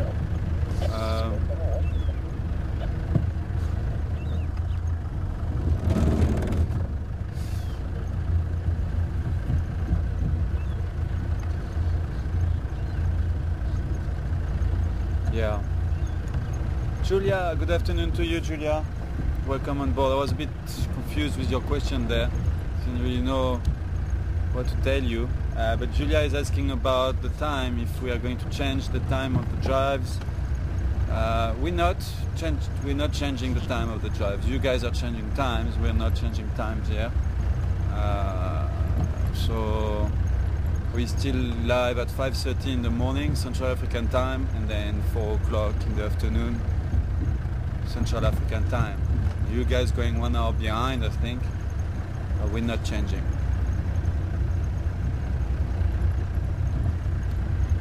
I think today it's changing in America. It has changed a few days ago already in Europe. My computer did change by itself as well, which kind of created chaos one afternoon, because I was looking at the time on my computer and I thought it was 10 to 3 and it was actually 10 to 4. So I was running late for the drive. I was basically 1 hour behind, like my computer. Yeah.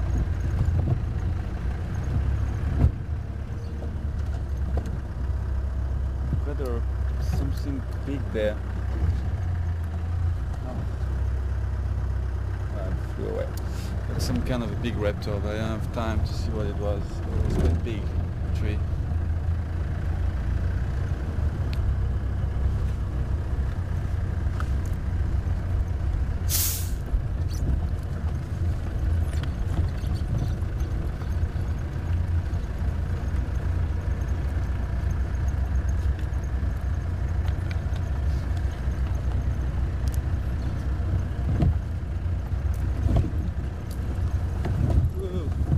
Almost crashed Ganda into a tree.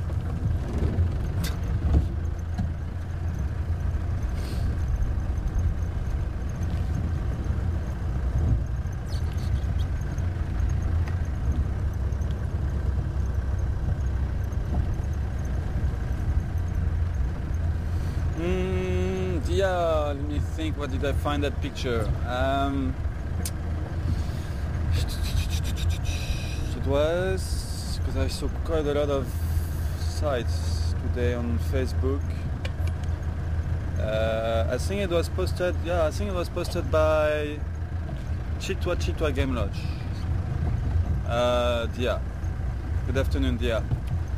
And Dia wants to know where I found that picture of that leopard I was talking about with those amazing eyes.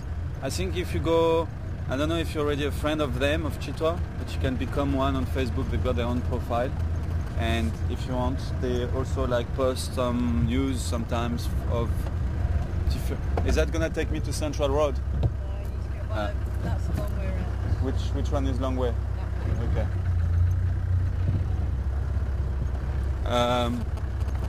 So you can. Yeah, you can.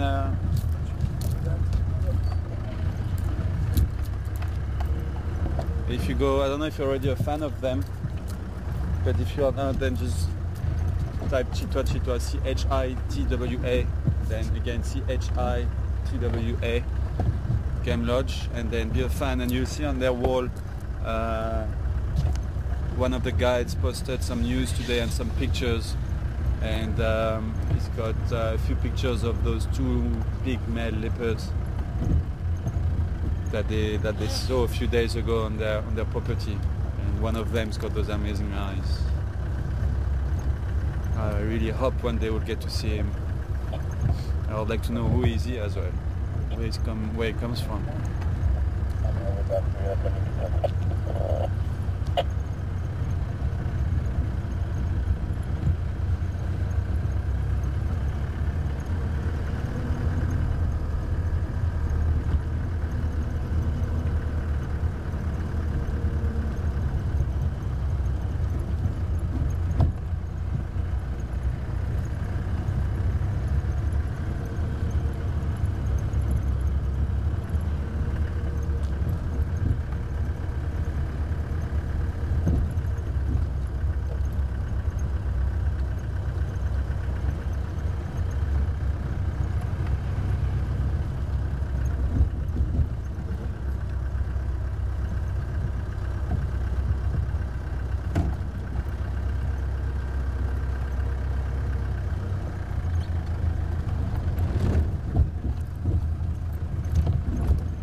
Jennifer, nice question, Jennifer. Sure, we'll talk a lot about that question. But welcome on board, Jennifer. Jennifer is asking, what does it take to become a guide? It takes a lot of patience. It takes patience. It takes sacrifice. It takes Central Road. It takes loving, obviously, animals and nature, having a good heart, having a good soul, being good with people, being good with animals. Usually if you love animals, you love people. If you don't love people, you don't love animals. So that goes together. It takes what else? It takes money a little bit to study and do all your course and your practical assessments. It takes time. It takes just trying to throw a few or as many words as I can there into what it takes. It takes devotion. It takes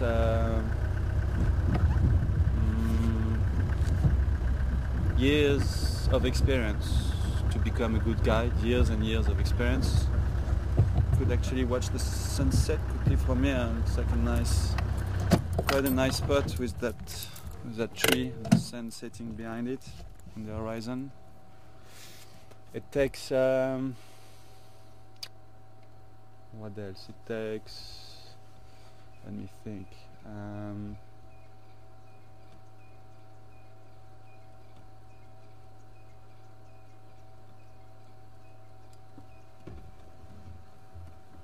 It takes having a good spirit and wanting to learn every day, to become as experienced as you can as you go along. It takes courage to do your practical assessments and basically walk into Big Five area where you might bump into a lion or any of the Big Five dangerous animals. It takes social skills to be able to deal with guests and entertain them. It takes humor to make them laugh. It takes let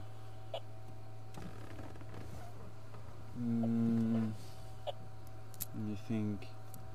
She gave you quite a lot of text there, but that's basically what it takes, Jennifer. It takes a lot of things. But the main thing I would say is passion, and it is what speaks to you in your heart.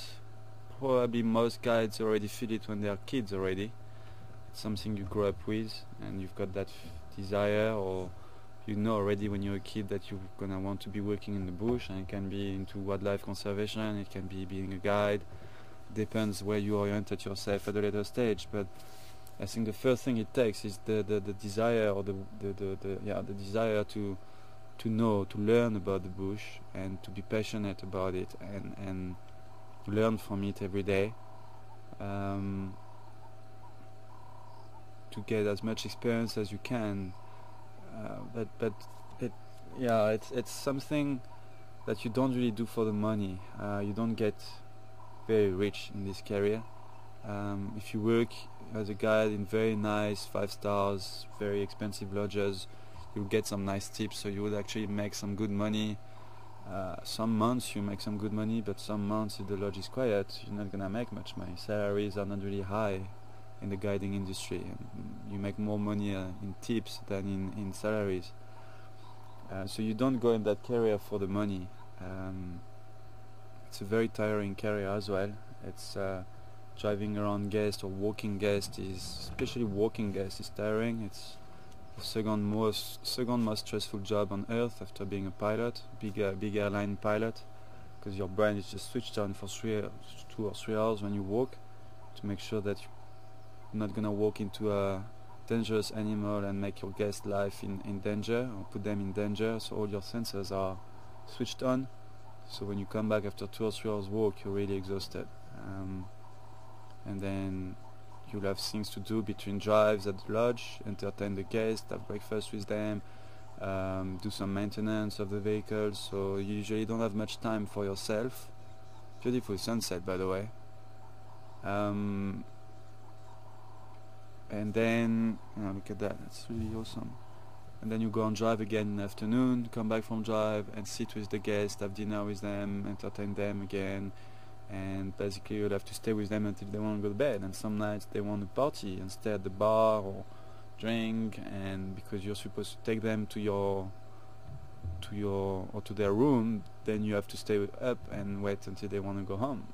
So sometimes you'll have to wait until 12 or 1 in the morning and then go to bed, and 3 or 4 hours later wake up and go and drive again.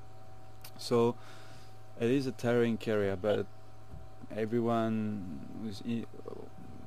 everyone, most of the people are in it. Well, I want to believe so.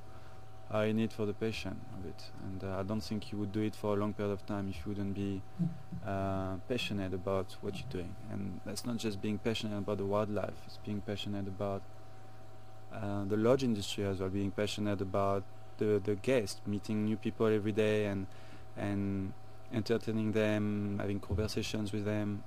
If you enjoy all of that, then you're meant to do this job. If you're not enjoying the guest aspect, then you're more willing to do a job where more into the wildlife conservation, where you just deal about the wildlife, with the wildlife. Some people are more passionate about the wildlife than the people, which is understandable. And then guiding might not be the right career for you in that case. You might want just to be a wildlife filmmaker, or working into anti-poaching, or working into wildlife conservation, or being a game ranger. A game ranger is not a guide. A game ranger is someone who manages the reserve, manages the protected area, the national park or the game reserve. He's the one in charge to maintain the road. He's the one in charge to make sure that there is enough game or not too much game on the property. If game has to be translocated, then he's in charge of that. The conservation of the vegetation as well.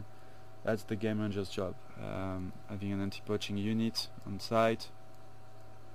It's not a guide. Lots of people call it a guide, a ranger, and it's two different things. A guide is someone who takes people on drive, and a ranger is someone who makes sure that a guide can do his job. So make sure that he's got the roads, he's got the animals, and that the wildlife that the game reserve or the national park is well managed and well protected. That's the game ranger's job. And if you don't really want to deal with people or with guests, then you might just want to get into game ranging and not into lodge guiding. Yeah, cool, let's carry on. But yeah, that's, to be fair, that's what it takes to become a guide. It's a beautiful career. Takes a bit of time at the beginning to study and get your knowledge on the plants and the animals' behavior and tracks and everything. But the more time you'll spend in the bush, the more experience you become and the more knowledge you get on tracks and plants and everything. So it does take time, it does take a bit of money, it does take a lot of passion, it does take all of these things that I said. But at the end of the day, it's very rewarding. It's a very rewarding career, and you're living your dream if you are in that industry. Most of the people who are in this industry really want to be in it. It's not like you want to be a lawyer, but you're not too sure you want to be a lawyer, so let's try to be a guide. No, that doesn't work. I've never seen people being or guiding for a few years and then going into medicine, studying medicine or studying law, things like that.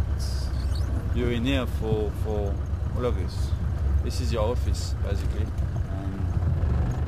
It's a big office, and you are trying to work in not just in a small area. What you learn here applies to lots of places, so you can guide in different places of Southern Africa, and then depending on where you are going afterwards, you learn new things over there, new plants that don't occur here but occur over there, and vice versa. So it's an immense office that you've got in front of you. Every day you have to learn and never take things for granted, and be very respectful. That's what else it takes. That's being respectful. Being a guide takes to be respectful. Respectful of the nature and respectful of the animal behavior. Don't think that you know everything, because that will turn around and bite you in the ass. So yeah, I hope I answered your question, Jennifer.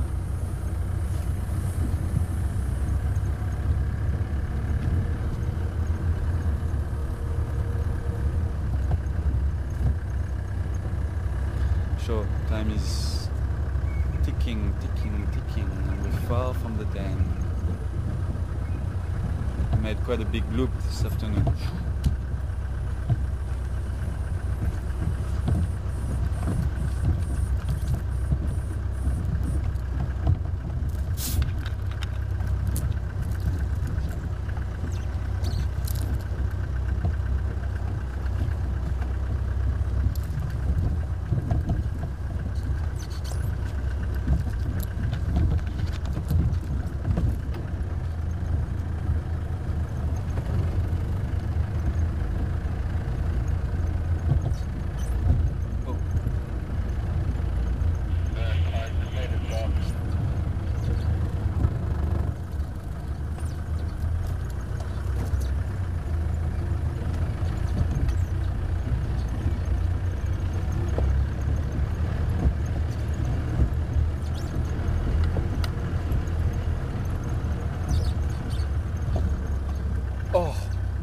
see what I see? Oh, we must get them. I wasn't too sure. I saw them crossing the road in front of me. And if we could get these guys from my list, that would be awesome.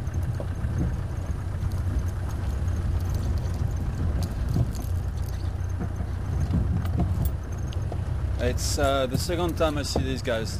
I saw them the other day with Mark on the way back from a drive. It's just for a split second, they're very shy.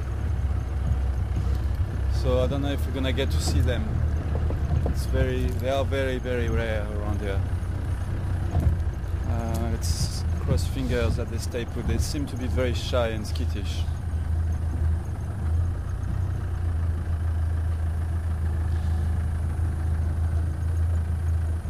I think they ran in that direction, but they could be very far by now and probably already in the drainage line down there.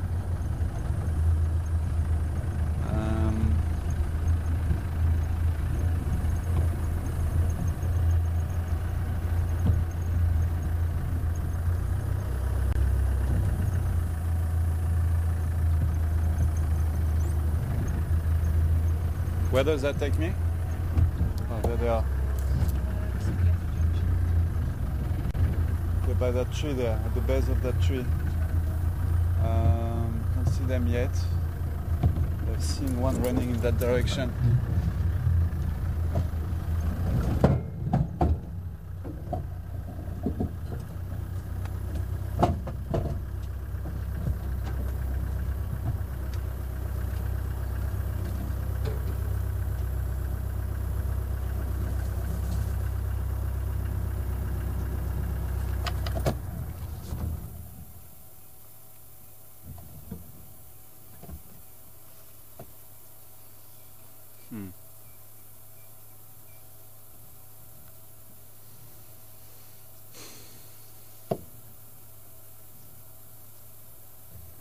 That would have been too nice to get them. I think they went down into the drainage line now. Unfortunately, they went down there.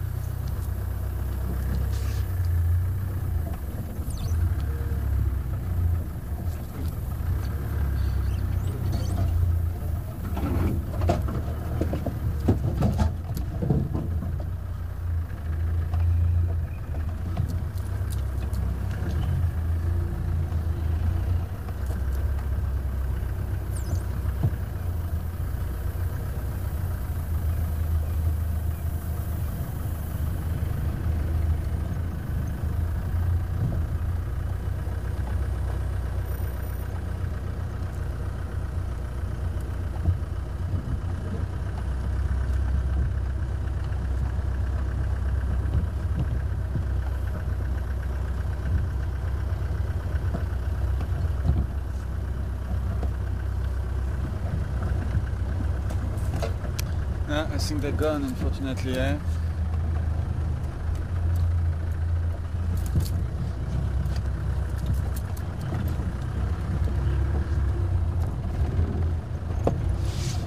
We're coming from that side, so unless there are a few of them left on this side of the road, I don't think so.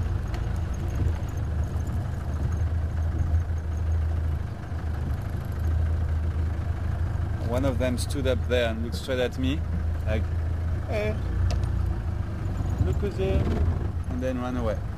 Banded mongoose, guys, that's what we had. Banded mongoose, very, very rare. And like I said, this is the second time I see one, and only a glimpse of them, because they are very skittish and they run away. But it's the kind of mongoose, the species of mongoose, that you don't really get to see too often. And we had a few of them by our camp the other day. Mark saw them, and then on the drive, on one of the drive coming back one morning, I think, we saw them by close to the staff village. But also very much on the move, fast, and it's like high and by. Don't even have time to take a picture or anything. But they are very social. Actually, they are the most social animals, I think, in Africa. Banded mongoose.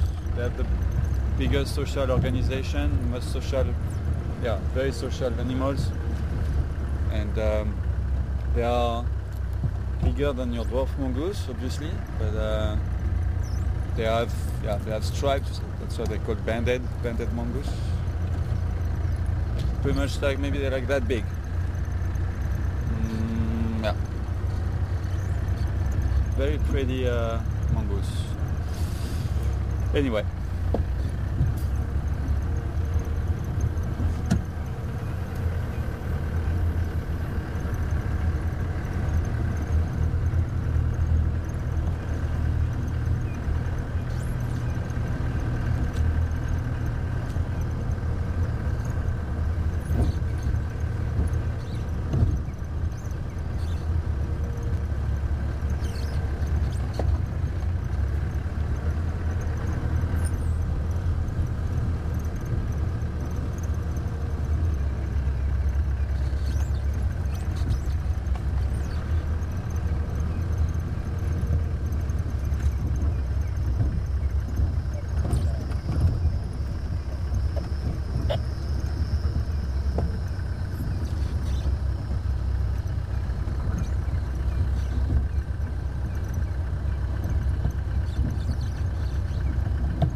Good question, Shirley. Good afternoon to you.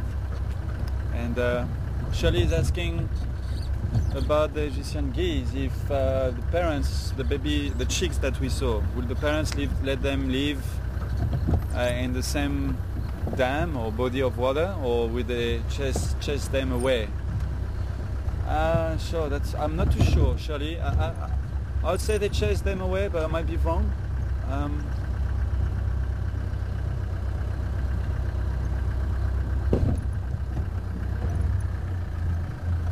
Do they chase them away? Sorry? Do they chase the... The Egyptian geese? Yeah, they chase... Okay, cool. So that's what I guess. They do chase them away, surely. Very much so, because they are actually very territorial. And once the chicks will be adult, they'll chase them away to keep their territory for themselves.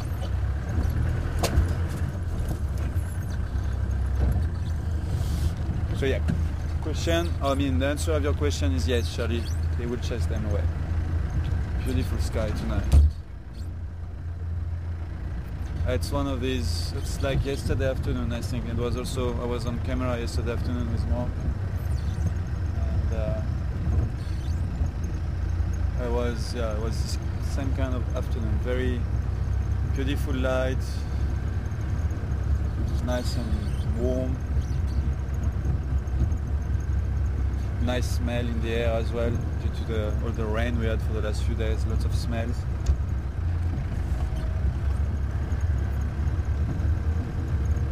I mean, look at that. It's like it's been painted with... If you would like to actually get that color on paper, you would not be able to get it. Look at that. If you see, it won't maybe it is, yeah. If we close the iris like this, get a pretty good idea of the color I'm talking about. Very pretty kind of pink, orange.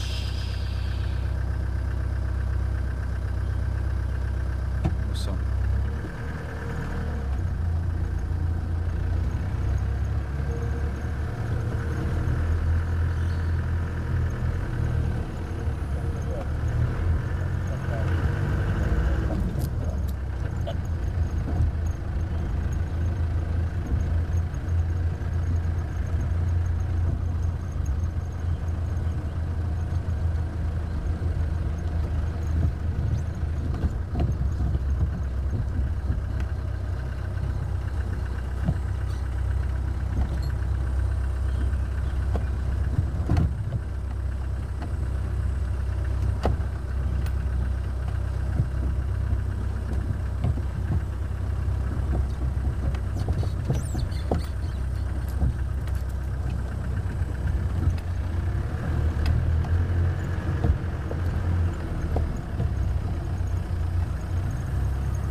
So I heard that those hippos were having a fight today. Two hippos in Gary Dam were fighting this morning, and I think we're fighting again at the beginning of the afternoon. I don't know if it's these two there that we see now. But I got a question from Donna. No, it's the insect life. I hope. It's the insect life. Mark is asking me if we've got a puncture because he can hear a psss, but it's actually insects on my left hand side. That shows you how loud it is, how loud they are. But Donna, thanks Donna for your question, asking if I started as a camera person, is it harder for me to be a guide than being a camera person? I wouldn't say it's harder, it's different. It's something. I am a qualified guide, but I don't have obviously as much experience as Mark and Tara do, because I haven't been guiding as much as they did. I was different kind of guy. I was guiding more like trips, like taking people on a tour around the country, around South Africa and in Lesotho, Swaziland, and sometimes in foreign or neighboring countries like Namibia and Botswana, Zambia. So you basically, it's not like guiding for a lodge where you do 3 hours of game drive in the morning, 3 hours of game drive in the afternoon. This is more like taking people on a tour, so driving them around the country and telling them stories about the country, making sure that their trip is going fine. Sometimes I had to cook for them, taking them to their accommodation, and every day or every 2 days we'll change places, so we'll drive to a new place. So it's different kind of guiding, but I've been also trying to be a guide like this for a lodge. It's just that I didn't really practice it as much as Mark and Tara did.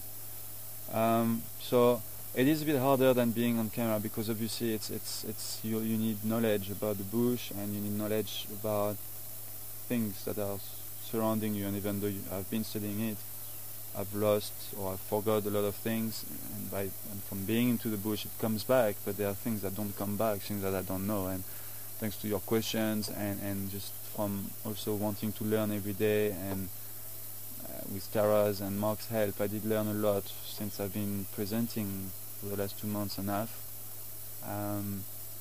So it is a bit harder in that way, but being on camera it's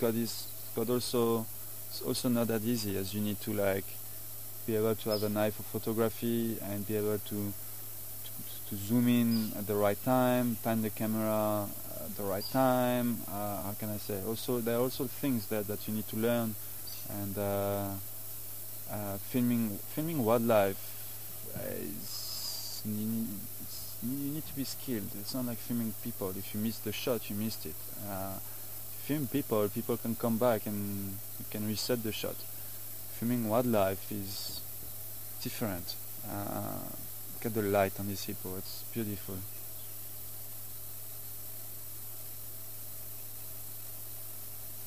It's beautiful. So it is two different, I would say two different fields, Donna. But I love both of them. They're both challenging, that's what I like. And I like doing something which is challenging in life. I need challenge, and becoming a presenter was a challenge. I've always felt more comfortable behind the camera than in front of it, so it was a challenge to go in front of it and guide for you in front of a camera. But I decided to take it as a challenge and see how it goes, and I'm actually enjoying it, and the more I do it, the more I learn, and that's how it goes. Get more confident in front of the camera, but you also get to learn more. And basically, once you've got the knowledge, you get more confident. Knowledge is power, and once you have the knowledge, you can do anything. Ask me to go and guide or present in Antarctica, I'll never do it because I don't have any knowledge about Antarctica. And you can be the best guide, the best presenter in Africa, in America. Once we take you to a remote place where you are out of your confidence zone or out of your comfortable zone, you're not going to do a great job because you're not going to have the knowledge. So it's the same here, and as long as you get the knowledge, you'll do a good job. And it's the same with camera work. If you've got the knowledge about how the camera is working, and if you've got the knowledge about animal behavior, knowing that you're zooming in, let's say, on a leopard, because it's a flat cat, it's sleeping, and if you have no idea about leopard's behavior, that once it's gonna start lifting up its head and yawning, which kind of means that it's kind of waking up, and it might get mobile any second now, it might get active any second. If you don't know about that, you're just gonna stay on a close-up of an eye of a leopard, for example. And then once that leopard starts getting active, then you're missing the shot of him standing up, getting active, and moving away. Where if you know a little bit about the behavior of an animal, then you can predict the shot. So you can zoom out and wait for him to become mobile, and then you've got the shot of the leopard getting mobile. Same thing as a leopard going up a tree. You don't want to be on a close-up of a leopard going up a tree, because then you have to pan your camera so fast to get him up that tree. So you want to have maybe a medium shot where you can, or kind of a wide shot where you can see the tree and the leopard jumping, and then you just need to pan slowly and you've got everything in shot. It's just little things like that, and if you've got the knowledge about the bush and the knowledge about the camera, then you're a great wildlife filmmaker, I guess. And then it's all about practice. Practice, practice, practice. So we're back on quarantine. It's 6:30 now. So even if we make it to the den, we're not going to be able to stay there too long.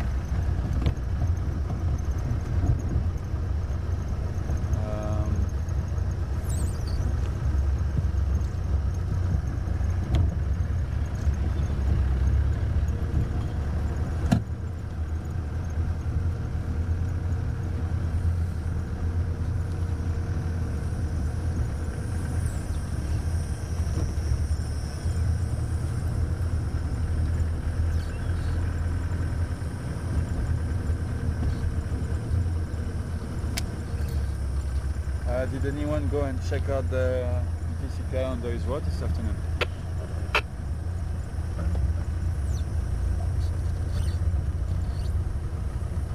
No. Okay, thank you.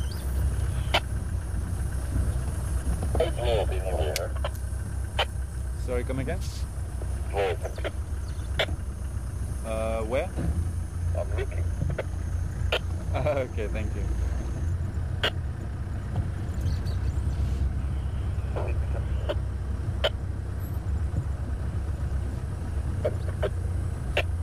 I called you 20 minutes ago. Where go on between Lion Pen and Green Panther on the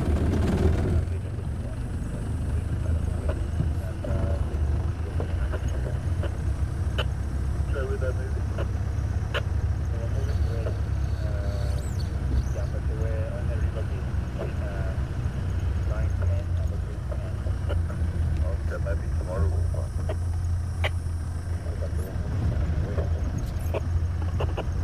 Lots of impalas on quarantine. Better watch their back, because Keula and the cubs are around at the moment, somewhere around the lodge. Don't think they've been seen this afternoon, but I forgot to tell you this morning, actually on my way to the kitchen to pick up my cup of tea. Sure, there were lots of growling behind the kitchen, between our camp and the lodge. There was a lot of growling. It must have been maybe the two cubs playing or growling quite loud. Really nice.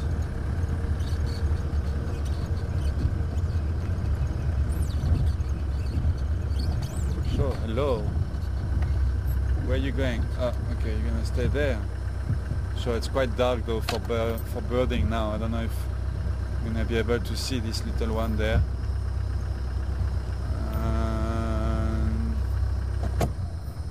Let's see if Tara can get him from here. How much light we're getting on him.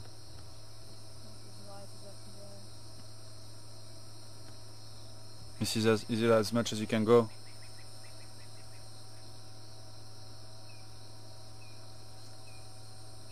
flying away again. I don't know if you guys could ID that. It's quite dark, so come on. Okay, we'll have to do the. Can you switch your radio off so it's on something else? Nice. Cool. So I've been hearing you go to For how long has it been beeping? About 5 minutes. Okay. Well, I'll tell you what. I'm just gonna make our way quickly to the den, and once we get there, I'll just spend a couple of. Don't spend just a couple of minutes. Spend a few minutes with them, and then we'll have to say goodbye. But anyway, it's already 6:35.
Jojo, good evening to you. Welcome on board, Jojo.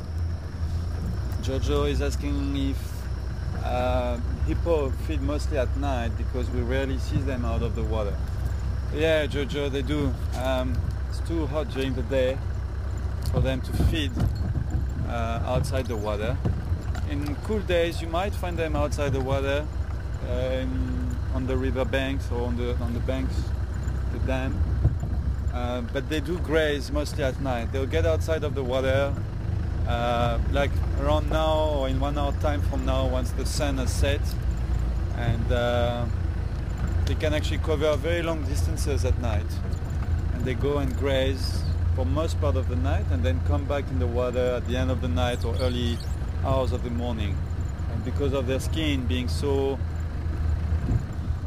fragile and so I wouldn't say thin, they don't have a thin skin, definitely not, but it's just fragile. It's very sensitive to the sun. That's why they've got those glands secreting some secretion that helps them, or that acts as a sun cream for their skin. And if they spend too much time outside the water during the day, if it's a hot day, the sun will damage their skin. They will get proper sunburnt actually, and that's why they can't. That's why they don't really feed during the day. They rather stay in the water, keep their skin moist. They need to keep their skin moist, and that secretion they get acts like that. It acts as like it helps them to keep, when they're outside the water, it helps them to keep their skin moist.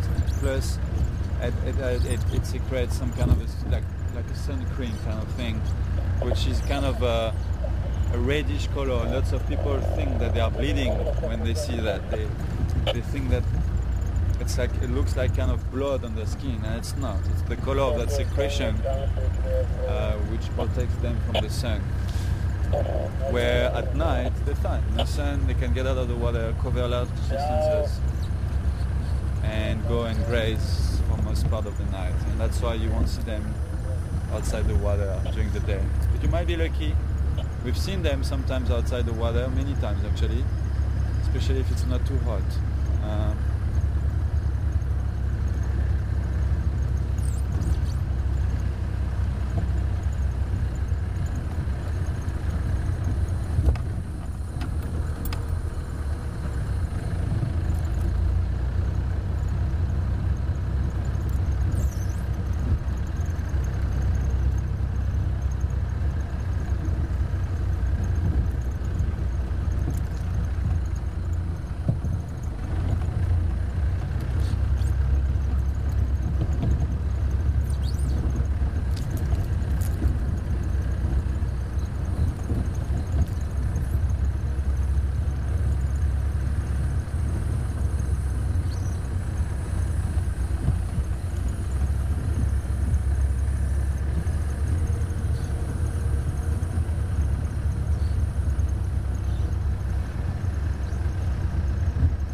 So what must I do?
nobody's home.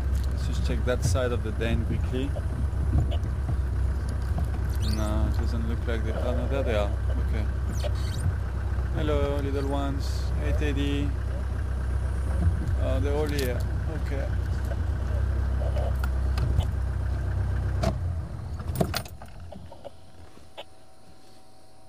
How's it, guys? Don't want to shine in their eyes. And we're just gonna have a look at them for a couple of minutes. The light is draining the batteries out. The inverter has been beeping for a while now. So I just wanted to finish my drive with our friends here. Been following their lives for a good 3 months now, or 2 months and a half, 3 months. And sorry? Teddy is here.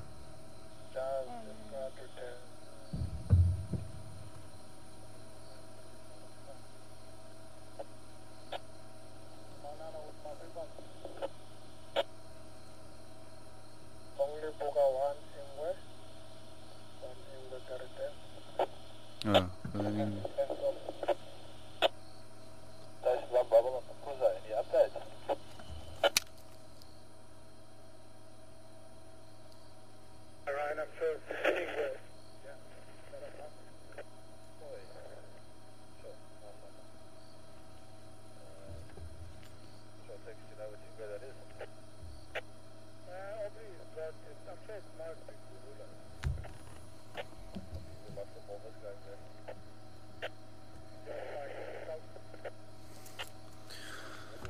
alright guys, I'm gonna have to say goodbye, but we can stay on the hyenas, it's fine. Also have a look at the hyenas and at me. And I'm sorry that I can't show them to you for longer, but inverters beeping, batteries are getting drained, and I don't really want tomorrow's drive to be shortened up a lot. Hopefully the batteries will get charged tonight, and Mark will be able to have a nice 3 hours drive tomorrow. But quite a nice drive this afternoon. Did a few, we had like I think 4 or 5 different IDs for the checklist, which is quite cool. And like I said, very nice weather. Everything went very well, actually very fast as well, I must say. It's 4 o'clock and then next minute it's already 6:45 and time to say goodbye. But yeah, hope you enjoyed the drive. Thank you for all your questions, and thank you for helping me to ID to ID some birds. And did we do mammal this afternoon? I'm not too sure. Yes, I think we did. Squirrel, yeah, so we had a mammal. So thanks for that. It's a few more to tick off the list. And yeah, thanks for the questions, thanks for everything. Tomorrow morning Mark will be taking you on drive at 5:30 in the morning, 5:30 Central African time, and Tara will be on camera and I'll be directing. So from all of us here at Juma Game Reserve, have a great evening, great night, or great day depending on where you are in the world, and we'll see you tomorrow. Bye for now.